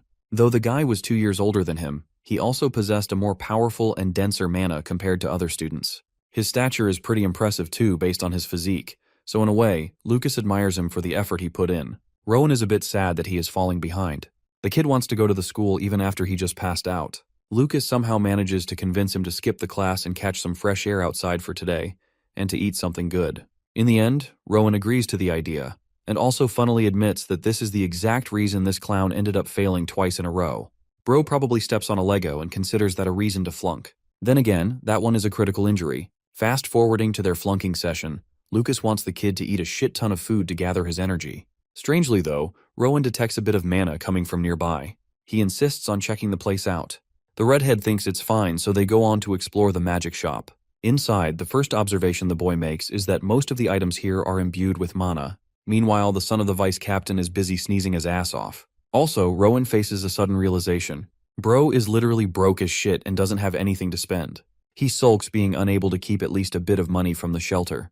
But not to worry, because Lucas offers him a chance to spoil the kid, promising to buy him anything he needs as an extension of his father's request. Now that's what I call a real homie. We all need a Lucas in our life. But Rowan is hilariously one hell of a cheapskate because Bro asks for everything inside the magic shop. Lucas shows him a bunch of coins which clearly aren't enough to buy a lot of things, but at least they'll get something. Anyway, the boy begins to explore the shop, searching for something relatively within his roommate's budget. An object steals his attention, mostly because of its sharp and murky mana. It's an egg with a strange magic circle on it, but luckily the price is pretty low. The shop owner comes around and expresses that he's holding the Stone of Gaiatia, which is mostly just a nice decoration to have at one's home. Everyone believes that the egg is unhatchable and therefore useless beyond a showpiece. Rowan wants to know what is inside, but that's something not even the shop owner knows for sure. According to the lore, the Stone of Geisha is supposed to act as a cage for an unknown creature inside. The shop owner only acquired the item because he thought it was useful, but in the end, nobody really cared about it since it never hatched. The Stone of Geisha is just one of many magical items, and so the boy is curious if something will really happen if the seal is undone. The shop owner tells him to remain humble with his expectations because it's a long shot requiring a unique spell. But Rowan is pretty intrigued. From the looks of it, he knows that the magic circle is expert level, and it's at least a dozen times more difficult to use than a fireball. Turning his attention to his friend, Rowan asks for Lucas's opinion. The musclehead thinks it's way better than a boring book, and thinks it can also be used to crack someone's skull open, which is funny. Anyway, Rowan settles on purchasing the stone and happily leaves the shop with his magical item. It's already evening, but Lucas wants their day to end on a banger. He suggests going to the coolest place in the entire Union. Lo and behold, the majestic clock tower that leaves our boy speechless for words. This clock tower is the main headquarters of the governor and the commander. Lucas only recalls seeing the former commander once in his life as a kid. Intrigued, Rowan asks for more information and learns that the guy was wearing a really awesome white suit. Any other detail beyond that is hard to put into terms. The best way to describe the commander would be like a white swan contrasting black crows as its subordinates. It is yet another detail that the boy didn't know about. Rowan knows about the rankings, but nothing beyond that. Even an expert is considered of the 7th rank among the captains, but that expert alone can take care of a city by themselves. Then there's the commander who is their leader, a man so freakishly powerful that he can rival an entire damn nation alone. Now that is the definition of aura. At last comes the governor, who ranks as the highest authority on the entire continent and holds a rank equal to a king. From this distance, Rowan reflects that he had a long path ahead of them to reach the heights of such great people, but he only longs for ambition, and that is to stand next to those figures one day. Rowan and Lucas stood at the arguably coolest place in the Union until the sun had set and the night sky arrived. The starry-eyed young man was enthralled at the sight of the watchtower. With its enormous height, it's practically visible anywhere inside the Union. Some parts of it are even visible from the school. Struck with curiosity, he asked Lucas what the red clock hands were indicating. He wanted to know how to read what it says.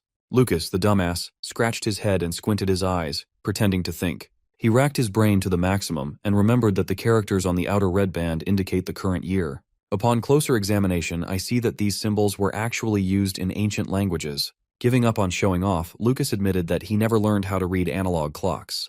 Do not be like Lucas, chat. Rowan crunched the context clues in his head and read the year 262 displayed on the watchtower. That sounds about right. They're currently in Kingdom Year 262. Working off the first conjecture, Rowan read the other sides that most likely indicated the month and day. Today is June 14th, 262 at 7:20 in the evening. Rowan just needed a little bit of thinking to figure that out. Yet Lucas, a local, had never bothered to learn how to read clocks. The reason why the young prodigy was so fascinated with the tower was because he'd already seen it, albeit in a grim vision. In the illusion that the tree showed, the clock tower was a prominent centerpiece of destruction. If Rowan is not misremembering, the clock was pointing to June 14th, 272, exactly 10 years, a decade from today. After lingering for a little longer, the roommates eventually decided to go back to their dorm. Once he was sure that Rowan was safe, Lucas picked up his wooden sword and walked towards the door. You see, he might be a slacker when it comes to classes, but he's the type to never miss a single day of training, no matter what. If he skips even just a day, he feels his body becoming sluggish. And so, the young prodigy was left alone to ponder his chaotic thoughts. That apocalyptic vision that the tree showed him is hard to ignore. There is a very real possibility that it might not just be an illusion, but a precognitive dream, a glimpse of the future. If that's the case, the natural thing to do is to try and change the future. To gather his thoughts, Rowan closed his eyes and opened his mind palace. First, he needs to gather as much information as possible from the scenes he had stored in his memory bank. With his uncanny ability of perfect recall, he laid down snapshots of the clock tower from earlier. Bit by bit, he reconstructed every minute detail with pinpoint accuracy. Once he was satisfied with the amount of data points he had, he moved on to the next step. He filled the gaps between the blind spots in chronological order. Rowan identified things that appeared in the past and caused deaths in the possible future. The buildings, their roofs, their structures, everything was accounted for. He remembers seeing the corpse of Runner who died due to a collapsed roof. The boy wonder meticulously overlaps reality and vision, carefully stitching what happens scene by scene. Once he finished filtering everything down to the most important details, he pulled up the memory of that dreadful illusion. He recreated the scene shared with him by the mysterious tree and enhanced the areas he could improve. For a second, he hesitated to replay that sorrowful scene in his mind. Thinking about it now, the corpses littering the floor resembled the friends he had just recently made. Sophie, Lucas, and Senior Sienna were there, all of them lifeless and a little bit older. That's the kind of future that he does not want to live in. This has put into perspective just how weak he is and how big a failure he will be. For now, he wants to know what rank he has reached in the vision. Out of all the fragmented visions, only one contained the image of his future self. After browsing through the reels of data inside his mind, he finally found that lingering scene. From its default angle, his rank badge wasn't visible from his side profile at all. Refusing to give up, Rowan's AI brain came up with a method to change the angle of the image.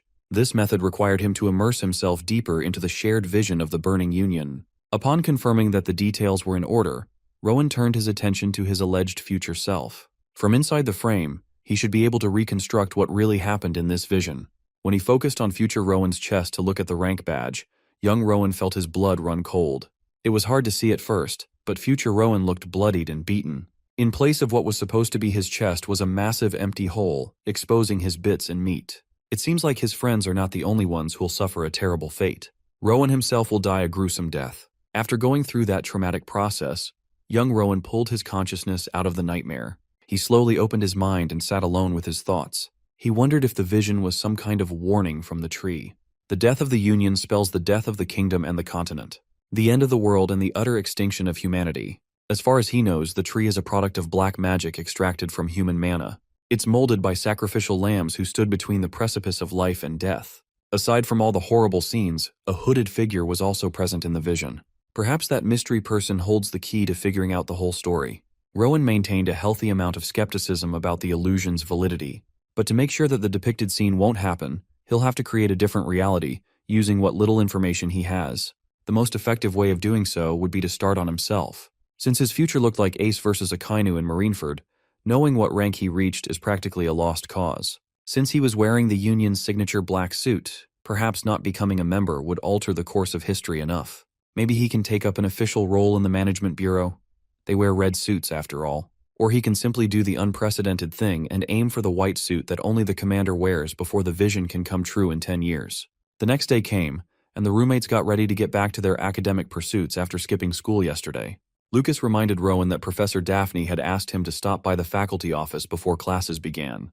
After passing down the message to his new roommate, Lucas went on his merry way toward the campus on his own. Rowan wonders why Professor Daphne would ask to meet with him in private. After putting on his uniform, he went straight to the faculty office. In there, Daphne politely asked about his condition after that little health scare the day before. Rowan heard from Lucas that this kind of professor processed his incident for medical leave, so it wouldn't be a hassle. Professor Daphne was simply concerned that the kid had taken too many elective classes and was already drowning from the workload. She asked him to reconsider some adjustments, but he was steadfast in attending every single class possible. In fact, he's excited to attend classes that he hasn't been to yet. Professor Daphne felt partially responsible for Rowan's collapse, but the ball of sunshine assured her that such an incident would never happen again. One last time, she reminded him to reach out if he ever needed help, and Rowan gave his most sincere thanks. After the meeting, the young man headed for his first period. Nowadays, he can practice mana cultivation as naturally as breathing, so training doesn't eat too much of his schedule. More importantly, he had gained a newfound purpose. He wants to guide his friend to grow alongside him. As soon as Rowan entered the room, his classmates turned to him with varying degrees of concern. They heard about what happened to him, and were all worried that something bad happened. Rowan appreciated the fact that they kept him in their thoughts, strengthening his resolve to expedite their growth. If he can successfully pull them up to the pinnacle of power, then maybe they'll survive. So Rowan asked for everyone's attention as he asked the whole class for a favor. First, he called on Isidore, Mursa, Lien, Kirsten, Edwin, Darian, Tirik, and Kalitos, the magic kids who are not interested in swordsmanship classes. Then he called on Flora, Sebastian, Epona, Demas, Sabrina, Wella, and Lucas, the muscle brains who had never attended a single magic lecture. Everyone was quite touched that the new shining star even remembered their names. Don't worry, you guys watching don't have to memorize the names of these NPCs. Curious, Sophie asked why Rowan brought the matter of classes so suddenly. Well, he was just hoping that everyone in this class would join him in taking both courses. He's actually quite worried that he might be asking too much from them. However, his unique charm had already captured the ladies. They would gladly go where he wants to go at this point. The dudes, however, were more skeptical about adding more to their plate when they'd already picked the courses they wanted. Rowan understands their reluctance, but all he's asking for is a little change in perspective. Instead of yapping about it, He reckoned it would be more effective to just show everyone why they should expand their horizons. He turned to his roommate, the last guy you'd see in a magic lecture, to give basic magic studies a shot just for the day. With his sincerity and magnetism, Rowan succeeded in roping his classmates in. They just find it hard to say to a face like his. The Dean of Magic Studies, Professor Arthur, entered the lecture hall and noticed that there were no vacant seats for today's session. He had heard musings about how Rowan encouraged everyone to take the magic class today. In all honesty, Arthur felt lively at the sight of a full lecture hall, thanks to the kid's effort. Rowan just wanted to show everyone that magic is not something so distant and foreign.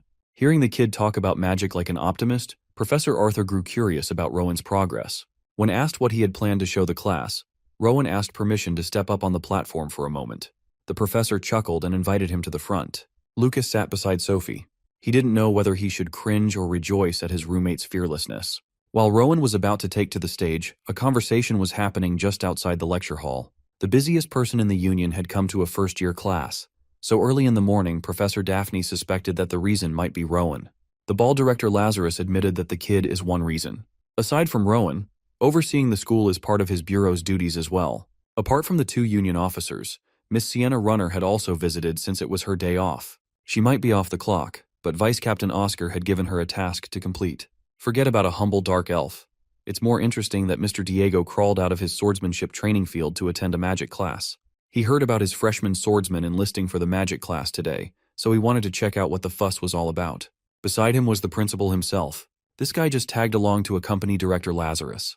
Professor Daphne looked at the odd collection of highly ranked and respected members of the union and reminded them to avoid doing anything that would disrupt the class. They must observe quietly. As soon as she pushed the door open, Daphne was greeted by the burning sensation of a blazing fire. A crimson flare danced in the air, feeding on the room's oxygen. In contrast to the fire's all-consuming blaze of destruction, the young man who created it looked like the poster boy for joy and wonder. Meanwhile, Professor Arthur had put up a barrier to shield the other students while Rowan wows him with a fireball. No matter how talented a student is, fireball is not a spell that someone in Rowan's age should be able to use. For safety reasons, conjuring such a burning spell is outside the standard curriculum for first years. Even Fire Arrow, which is a tier below Fireball, is not something students can expertly cast until they reach their 5th year. Even then, only those with real talent can manage to accomplish that feat. If that's the case, how did this small and scrawny kid figure out the crux of a spell that he shouldn't even touch for 5 more years? Everyone was so entranced by the flames that no one noticed the arrival of the guests. The principal fixated on the fireball. He had never seen such a spell emit this level of pure, refined energy. It's almost like watching Sion's holy magic. Diego might be a sword master, but even he can recognize the spell's abnormal density and immaculate stability. Director Lazarus would even say that such a thing defies common sense. It's true that a first year should not even be messing with casting such magic. But technically, Fireball is categorized under simple spells in the grand scheme of things. That doesn't make Rowan holding the ball in midair any less impressive. Oddly enough, the fire is holding a consistent size and temperature without faltering. Logic dictates that this is no ordinary fireball, but rather an entirely different kind of magic. Sienna had seen the boy's incredible natural sense of mana firsthand. How can a kid who grew up in a corrupt relief shelter be capable of such beautiful magic utilization? Sienna was entranced by the dancing fire in the middle of the lecture hall. Snapping out of her reverie, she reminded the other faculty members of Rowan's recent incident. She's worried that the kid might not be fully recovered yet, so they shouldn't overdo such a showcase. Maybe it's time someone stepped in and asked Rowan to stop, but the adults were reluctant to press stop on such a beautiful show. Inwardly, Rowan is constantly feeding the flame. Using his method, it's more important to focus on mana supply rather than sheer size. He is risking letting the fire become unstable due to uncontrolled mana. But since it's the boy wonder we're talking about, that ain't happening. That aside, he's currently more fascinated by the barrier spell that Dean Arthur put up to protect the other kids. Rowan could feel some similarities in shape between the barrier and the endless dark pit from that day. They may look similar in form, but they are entirely different in purpose. His thoughts wandered towards what would happen if his fireball happened to hit the barrier. Instead of letting his intrusive thoughts win, he praised Professor Arthur and asked for the name of the defensive spell.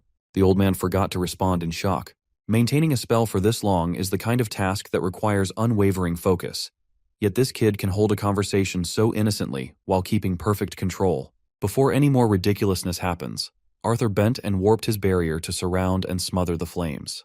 Instead of feeling wronged, the only thing Rowan felt was awe with regard to such a masterful display of skill. With the dean's final gesture, the the fireball ceased to exist. Everyone gasped after holding their breaths for the whole exhibition. Looking at the young prodigy, Arthur could not decide whether to scold or praise the child for breaking every magic norm.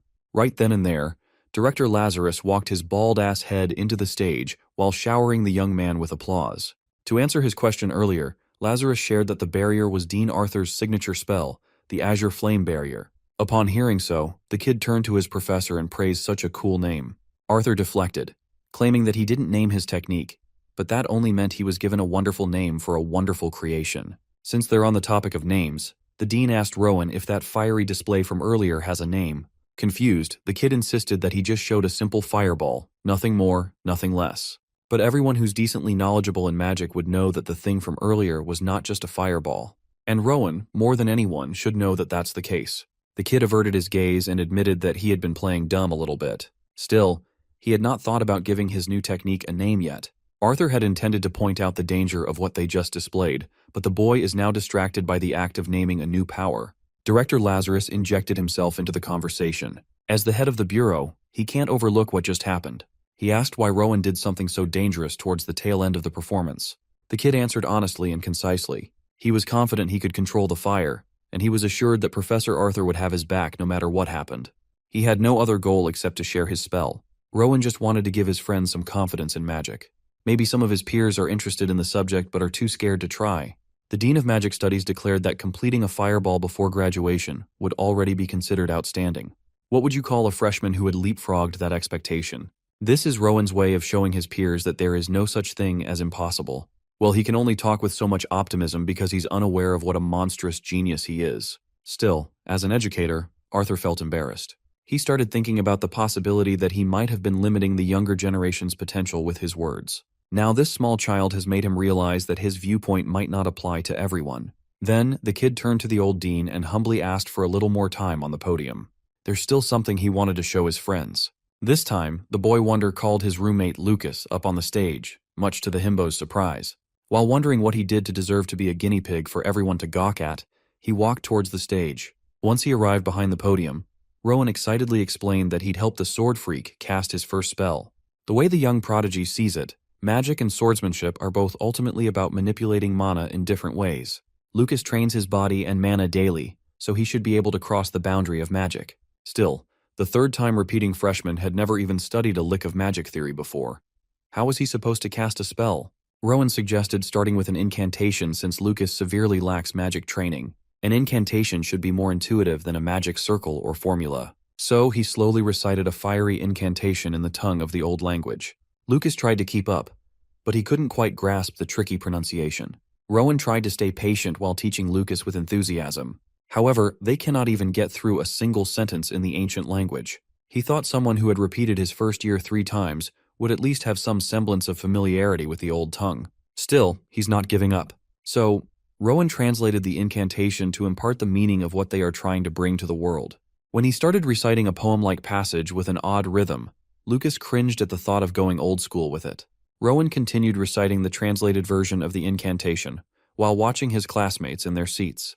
The longer he went on, the more they looked dumbfounded. Suddenly, the young prodigy was struck with the feeling of confusion and helplessness. He thought he could just waltz onto the stage and impart what he knew, but no one seemed to understand what he was trying to do. If they get stuck like this from the very beginning, then what about that gruesome fate in 10 years? If everyone doesn't get stronger, Rowan won't know what to do. He started with an incantation with the simplest complexity, something that he thought even Lucas could grasp.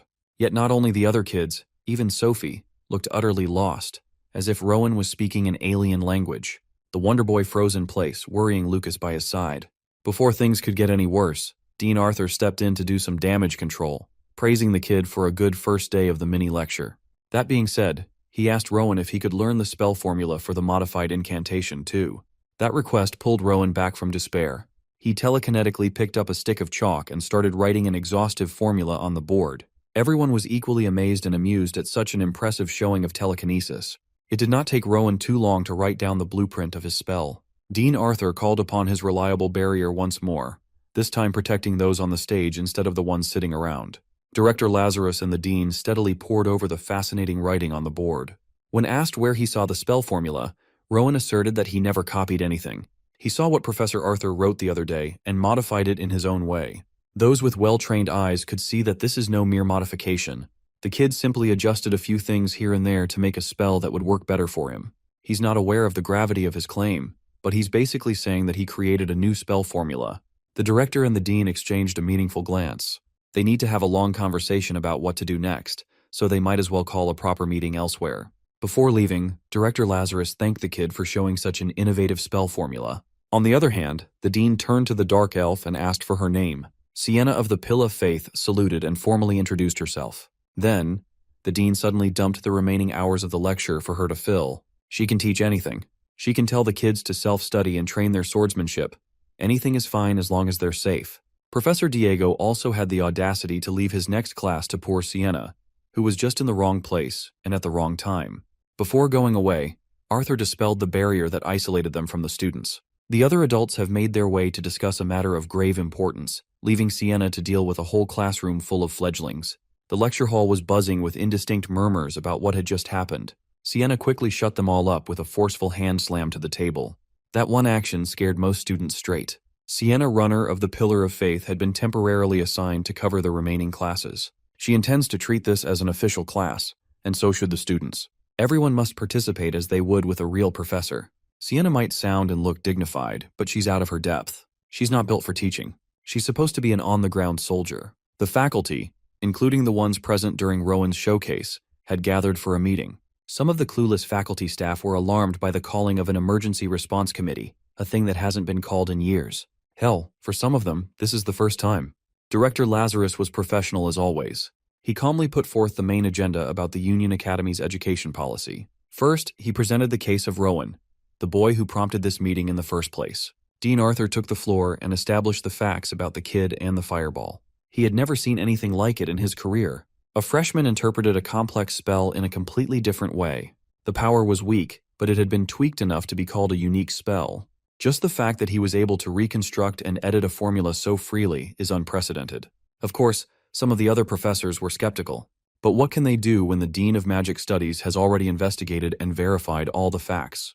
Director Lazarus also vowed to use the Bureau's resources to analyze things further. For now, they must recognize that a kid might have just discovered a new conceptual approach to magic itself. Sure, Rowan sounds like an unparalleled savant of some sort, but since they're an academy, they must make sure that he receives age-appropriate education. Some wanted to stick to their tried-and-true method, but some believe that such a genius should receive specialized education befitting his level. However, personalized curricula go against the ethos of their public institution. It's worth considering that they cannot afford to mess up and lose a highly capable individual due to shitty mishandling. Another professor proposed that they let the kid join the union early. That idea naturally received a lot of pushback. Regardless, a shift to proper field education is necessary, but they have to be thorough, leading the professors to ask if there are any other special concerns about the kid. Dean Arthur grew silent in contemplation. He finally spoke up and put forth that Rowan may have some personality issues. From what the other professors had heard, the kid was nothing but kind and polite. The dean wasn't refuting those traits. He's just afraid that the boy needs to be a little more considerate of his peers' feelings. The union is a group that values ability and performance above all. With Rowan's talent, he's bound to stand out as soon as he enters an order. As he is right now, the boy might have a hard time getting accepted. He might flounder at the final stage of the admission exam, a simple interview with the person who values character the most. Some professors jumped into Rowan's defense. They saw that the kid's actions were rooted in good intentions. He just unwittingly created discomfort among them due to his cluelessness. For kids, the level needs to be balanced for mutual growth. Right now, the gap between the boy wonder and the rest of the freshman batch is way too large.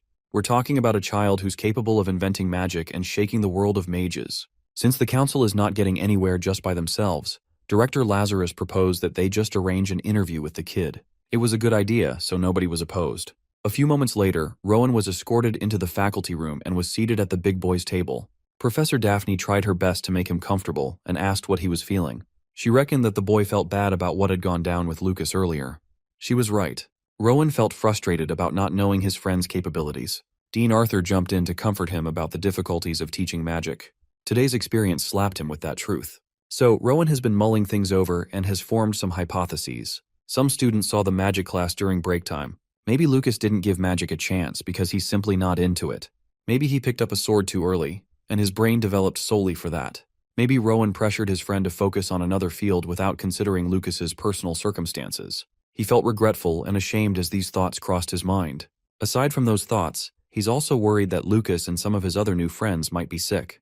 This kid called his normal-ass peers sick because they have normal talents. Dean Arthur assured Rowan that there's no need to worry about sickness or whatever.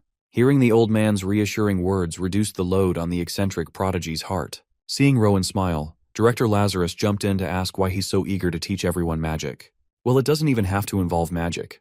He just wanted to grow stronger alongside his new friends. In doing so, they can become union members together. Upon hearing the kid's innocent and sweet answer, they felt their reservations about Rowan's personality dissipate. In Professor Daphne's eyes were hints of pride and acknowledgement. With that, Rowan was dismissed. The meeting went well, and he can rest now. A few hours later, ink danced around papers, and the new education direction for first years was put into writing. They will be matching every kid's overall pace. Individual academic abilities will align with those of the top students, while social and empathy development will align with the average. It looks like Union Academy will be heading in a new direction in the coming years. Imagine being so gifted that you change your school's education system. The faculty worked through the night to flesh out the finer details. The very next day, the plan to revamp the entire curriculum took effect immediately. Out in the training field, Professor Diego announced that swordsmanship and magic are now mandatory subjects for everyone. Lucas didn't hear the announcement through the sound of his yawns. Rowan was surprised at the speed of change. Furthermore, active union members will now join every class as assistant instructors. Every student should feel free to ask questions and learn as much as they can from their real-world experience in the field. In addition, Rowan, Sophie, and Lucas are to exclusively train amongst themselves by rotating spars against one another. Lucas loved the sound of that format. He's been itching to test his roommate after all. Sophie was equally hyped. This is a good chance to see how her sword fares against the cream of the crop. Lucas immediately took the initiative to challenge Rowan first, Sophie lining up for the next round. When her turn came, it did not even take long before her wooden sword was separated from her hand. She thought she could at least put up a decent fight, but that feels like wishful thinking now. Rowan was a monster that could read her sword path like an open book. However, she was not built to give up. This time she saw a brief opening and failed to capitalize. With more training, maybe she can get some good hits in. Quickly recovering from the loss, she respectfully shook Rowan's hand. She also asked him if he sees some terrible holes in her sword technique. Rowan casually explained that her mana flow is slightly off. If she can learn to adjust the flow's direction, she should see signs of improvement right away. Lucas chimed in and simplified that she should stop swinging wildly without control and do it with precision instead. Furthermore, her legs wobble at times, most probably due to a lack of strength. Rowan concurred. Lucas was a bit harsh, but he's not talking out of his ass. Still, the dummy might have a point, but it does not paint the whole picture. Right now, Sophie is splitting her mana with a 50-50 ratio between upper and lower body. If she can shift a bit more of her weight to her lower half for better stabilization, her stance should drastically improve. While Rowan was giving valuable advice, Lucas was dishing out some playful insults. Watching his top 3 students get along in their own way made Professor Diego smile. He can't believe old Arthur would say that Rowan has personality issues. Seeing how innocent and kind-hearted the kid is, he reckoned that the adults were just worried for nothing. A few days later, Professor Daphne called Rowan to the faculty office for another talk. She's been instrumental in making sure that the kid has everything he needs. These days, Rowan doesn't feel the burden in his heart about his friends anymore. He got to know them better and came to know their strengths and weaknesses. Daphne was just glad that he had come to understand how to empathize with his peers. School life has been good for Rowan. His friends cheer him on and often give him tasty snacks. However, there are times when some girls make requests that are hard to understand. They keep asking him to go shopping or flower viewing after class, things they don't seem to be related to studies at all. Daphne chuckled at the little lady killer's dilemma. They're at that age when romantic interests are budding after all. Oftentimes, Rowan's default counter to all the invitations was to suggest that they study together instead. That's some lethal nerd riz, little bro. Exploring the topic of the opposite sex, Daphne asked if there are any girls Rowan gets along with particularly well. The first one that comes to mind is Sophie. She's a little different compared to other girls. She's an excellent swordsman, and she's the only other first-year student who has managed to produce flames. Recently, he's grown closer to her. Once he got to know Sophie's circumstances, he couldn't help but feel drawn to the poor girl. You see, Sophie is an illegitimate child of the renowned Pobel family.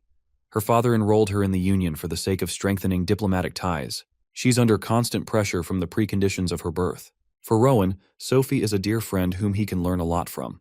Of course, there's also Lucas. Their group of 3 usually hang out together. Rowan admires the dude's physical strength. There's also a lot to learn from that guy, even though he's a bit of a musclehead. Over the past few days, Rowan actually came to formulate a theory about that roommate of his. He posited that Lucas trains with his sword so much that his brain has been filled with excess muscle that makes him hate studying. Rowan's imagined Lucas' brain structure is simply diabolical, but it might be scientifically accurate. The guy can't even read clocks. As a friend, Rowan has been guiding that fool just to prevent him from flunking first year again. He believes that this is what a righteous character should do. Daphne was a little creeped out, but she had long since accepted that geniuses tend to have an odd way of thinking about most things. After the session with Daphne, he sought Dean Arthur in his office to talk about the problem with his constitution. Considering his abilities and seemingly peerless talents in every field, it's hard to feel sorry for his below-average constitution. He understands that it might be a bit greedy, but Rowan has his reasons for wanting to wield more powerful magic. Well, there are a few ways to improve one's constitution. He can use special magic tools that amplify mana or use items that store powerful spells. Both of those sound great, but they are not easy to get. If they were, anyone could easily become a mage. Magic tools that can be bought with money are either single-use or crudely made, low-level slop. They would not be very useful for the kind of magic that Rowan wants to obtain. The other way to improve one's constitution is through the use of elixirs. These tinctures can help recover mana, alleviate physical illness, increase the mana pool, and of course, improve one's overall constitution. They come in a wide variety of shapes, forms, and sizes, and all of them are extremely rare. An example would be Reddle's fruit. It makes sense why that diabolical stuff is so highly sought after in black markets. Even if Rowan happens to beat the odds and obtain one, there is no guarantee that any of them would provide an effective boost. Still, it's too early to be disappointed. He's still just a kid. Dean Arthur removed his necklace and handed it to his star pupil. Inside the locket is one of the elixirs that he owns. He received this pill from the governor as a reward for a past achievement. Perhaps it was fated for him to give it to his most talented student. Naturally, Rowan felt reluctant to accept something so valuable. The dean assured her that it's no big deal. He can't use it on himself after all. With some hesitation, the kid accepted the white pill. Steeling his resolve, he gulped that thing down without chasing it with water. Immediately, he felt it dissolve in his body. He felt as though he was floating in a sea of his own creation as the elixir spread like grease. Just as he was close to some kind of breakthrough, he was yanked back to reality. He was back inside the dean's office, sitting in a chair. Based on the kid's disappointed expression, the dean reckoned that the pill must have been a dud, and Rowan confirmed. Well, Arthur didn't expect the elixir to be a miracle drug that could change the boy's constitution completely. But the complete lack of improvement was disheartening. Rowan had already expected as much. Rather than finding ways to change his constitution, it would be a better use of his time to reinvent magic as it currently stands. He will disassemble magic formulas and master the manipulation of mana. He will create his own branch of magic perfectly suited for his personal use. This visit wasn't a complete waste. At least now he can completely focus on a solution. 6 months have passed since that old man fed him that white pill. Don't worry, it was wholesome. Today is the final exam for freshmen's magic studies. Rowan stood before the panelists, namely Dean Arthur and Director Lazarus, and wordlessly produced 2 mini fireballs in his hands. The old bats were clearly impressed and enthralled by such a masterful display of skill. Then, Rowan stepped on the gas and made the flames rage and grow. They've seen it a lot, but Rowan's way of handling mana directly is always a feast for the eyes. It's simply an incredible talent. At this rate, the kid might even start combining other branches of magic. Even though everyone praises his skill, Rowan is worried that such weak magic can't be used in the Union at all. Dean Arthur assured him that just being able to cast spells without incantation is enough to prove that his ability is on par with a 4th-class mage. No one will be able to dispute the fact that he can already qualify as a high-level mage. He must cast aside his worries about destructive power for now and focus on his strengths while steadily continuing his growth. Rowan just needs to keep going down the path he's paved on his own. The dean challenged him to analyze and recreate spells up to 4th class based on his own understanding. To make things easier, he will be granted free access to ancient texts stored in the administrative library. Regarding his constitution, it would be best if they keep that issue under wraps for now. Since there are only 3 people in this room, the dean and the director decided to form a mage's pact. They took each other's hands and chanted a strange hymn in unison. Unaware of what's happening, Rowan just saw this as some old bros doing old bro stuff in the middle of his exam. Another year has passed since that assessment. Rowan and the gang had just entered their 3rd year in Union Academy. Today, Professor Diego called on his fellow faculty members with an urgent summons. While the issue is technically under his discretion, he felt the need to share it with his colleagues. From now on, the school will no longer teach Rowan movement techniques, martial arts, or swordsmanship that involve the use of mana. With a tinge of concern, Everyone is curious as to the reason for this sudden announcement. Diego explained what everyone already knows. Rowan has a very firm intention to join the Union. Now that he's a third year, it would be better for him to forego high-risk practical combat courses. Diego is basically saying that the kid should focus entirely on magic. More than anything, that's what the kid needs and wants. Dean Arthur of all people would know that Rowan is the kind of talent that one would want to hold on to selfishly. Letting such a talent slip through his fingers for the sake of the future is the best thing Diego could do, even though it might not have been the easiest decision to make. Sienna Runner, who must have taken a teaching role in the academy after filling in for classes a year and a half ago, asked Diego about Rowan's current level, physically. In all honesty, Diego estimates that the young man only needs to draw his sword to pass the first entrance test for the Union. He is that good, a natural talent that rarely comes. His destructive power is a bit lacking, but that aspect can always improve with time. Since they're on the topic of power levels, Daphne turned to the Dean and asked how strong Rowan had become as a mage. After a brief moment of silence, Dean Arthur simply declared that there is nothing more he can teach that child. He's already beyond everything an old man like Arthur can mold. Right now, Rowan can freely apply first and second-class magic. He's on his way to recreating formulas for third-class spells, too. Because he's such an extraordinary child, he often considers complex formulas as mere toys. He's already a monster, and he's only just become a third-year student. Now that he's starting to hit his growth spurt, ladies just can't get enough of the golden boy. He can steal your girl in a heartbeat, so the author nerfed him to only care about his studies. The first lecture of the third-year magic studies concluded without a fuss. Dean Arthur reminded everyone about their assignments and called Rowan to speak for a moment. He wanted the kid to stay after class to tell him about the exchange tournament for the magic scholarship that will be happening soon. There is no better representative to send than their homegrown Union Academy genius. Admittedly, Rowan had never heard of this event before, even though he's been in the academy for 3 years now. Well, it used to be held occasionally as a way of exchanging opinions about magic. It was discontinued as the era of magic slowly waned. The fact that it's happening now is thanks to Rowan's existence. Hearing the dean say such a ridiculous thing shocked the young man. You see, Rowan's reputation and tales of his accomplishments have reached Schwerin. Schwerin is an autonomous duchy, the only one remaining among the 7 kingdoms. At the heart of Schwerin is their celebrated magic tower, an institution focused on developing the arcane. The Tower Master also acts as the Duke, and they're somewhat isolated from the outside world. It's no exaggeration to say that Schwerin is the beating heart of the current magical world. Truthfully, Arthur also hailed from that place. He trained there until he became a third-class high-level mage before joining the Union. Since he was a local, he must know their line of thinking. He reckoned that those mages are primarily motivated by curiosity, first and foremost. They can't be sure how much information Schwerin has on the Union, but it's certain that they know all the surface-level details. Those magic fanatics must have heard about the 4th-class mage appearing at the Union Academy. Although that term is being thrown around, Rowan is still not entirely comfortable calling himself a 4th class due to his lack of firepower. Regardless, this event is more like an academic conference to verify unprecedented records firsthand. From a pure magic study perspective, Schwerin is always looking for an edge. They probably want to debate the renowned Golden Boy of the Union. On the one hand, it might be better if Rowan just passed on this challenge. But once he hears about the prize, he might find it hard to refuse. The Union will adjust the schedule and provide the menu in exchange for an elixir. Even after the disappointment a year ago, the allure of an elixir is still tempting. However, this could also mean that the Schwerin people have found out about his constitution. But the dean assured him that there's no way they would know. Moreover, a scholarly debate is all about interpreting magic formulas. The elixir will probably go to whoever demonstrates the most suitable mastery of the topic. Rowan could basically win an elixir just by arguing with a random person. The dean assured him that he'll get the elixir as long as he gets the dub for the Union. With the possibility of scoring big time, how could he say no? A few days later, the day of the magic scholarly exchange finally arrived. The Schwerin side consisted of cloaked mages, a whole battalion of them, and on the Union side stood Rowan and his professors. Dean Arthur mediated for both sides, welcoming the foreign visitors politely. One of the mages, Bert, lowered his hood and referred to the old man as his senior. Imagine being a mage, but your parents named you Bert. Meanwhile, Rowan is quietly sizing up the competition. Schwerin's lineup was a little older than Union academies, and every one of them possessed powerful mana.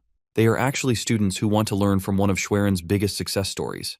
The Union side made it clear that they only had Rowan as a participant, yet Schwerin sent 3 students who were older than the kid. Those petty magicians never change. They still want to show the whole world how capable they are. Actually, this is rather better for the Union and for Rowan himself. When he presented the sole representative of Union Academy, Bert pretended to be shocked. While the adults were exchanging polite pleasantries, The competitors were silently eyeing each other.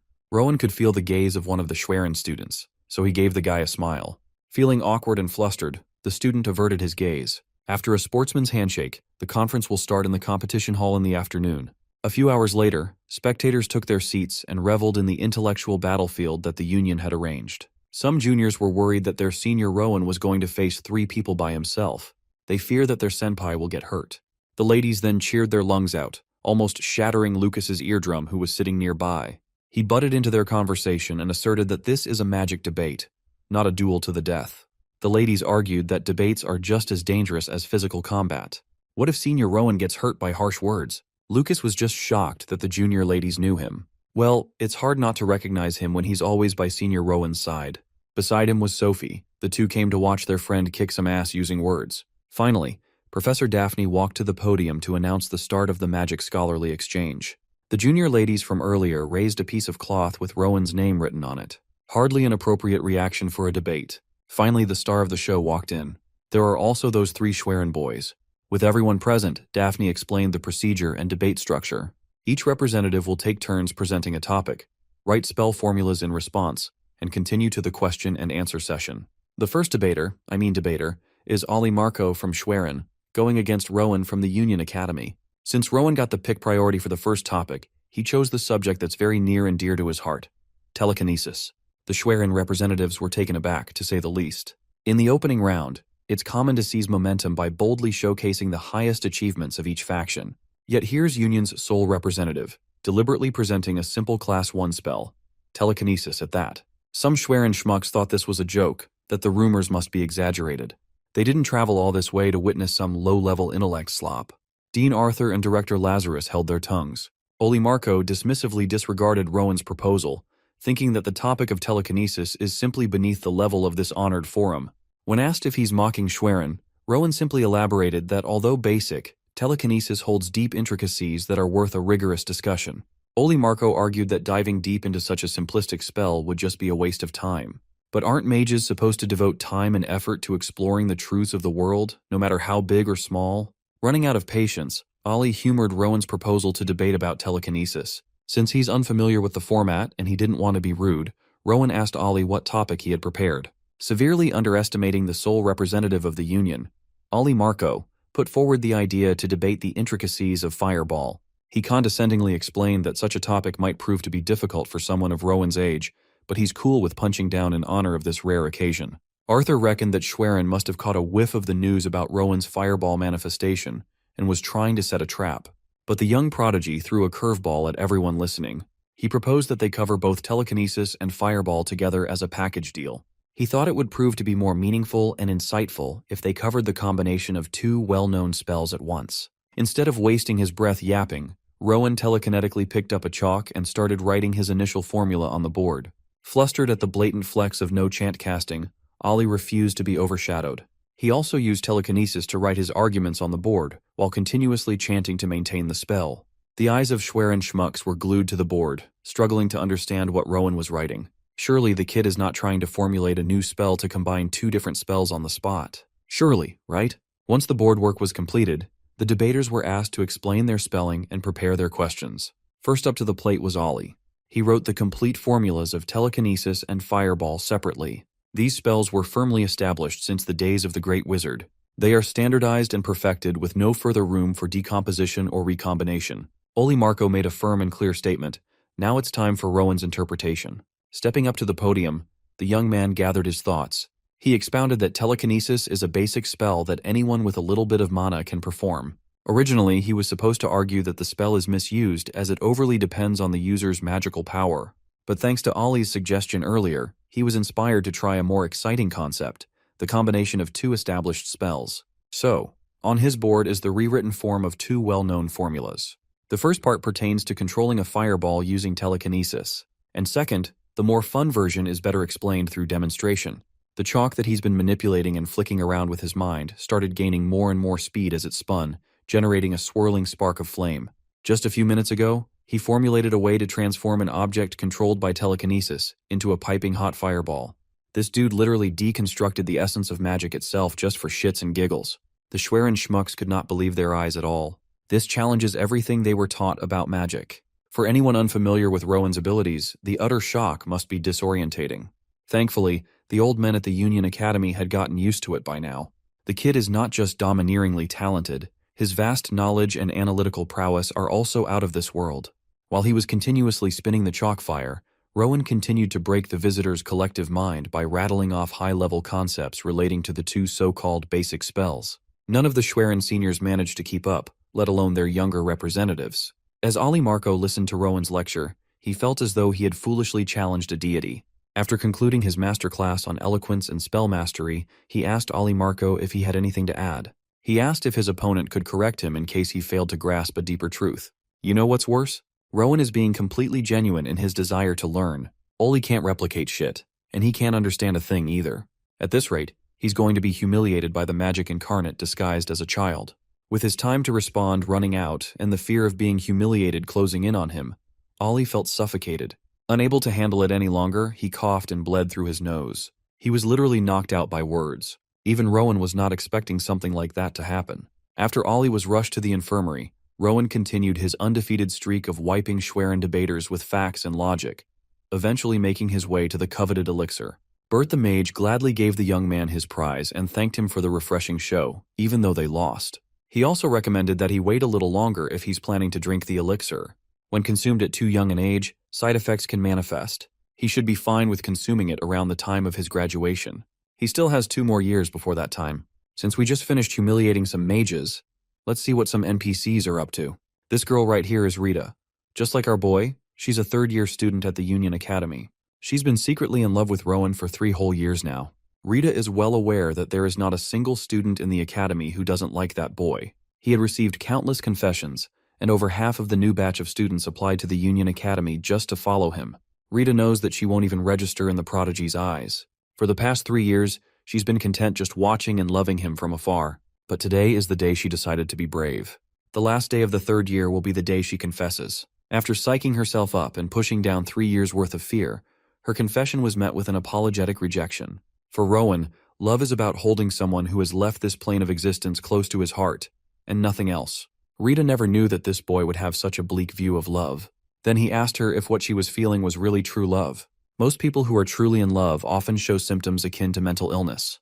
They experience excessive joy, ecstasy, compassion, longing, anticipation, fear, doubt, jealousy, embarrassment, and even anger. He would bet good money that this girl doesn't feel that level of passion for him. Don't get Rowan wrong, he's not invalidating her feelings. Maybe she does feel something for him. Maybe she's physically stirred because of his looks or status.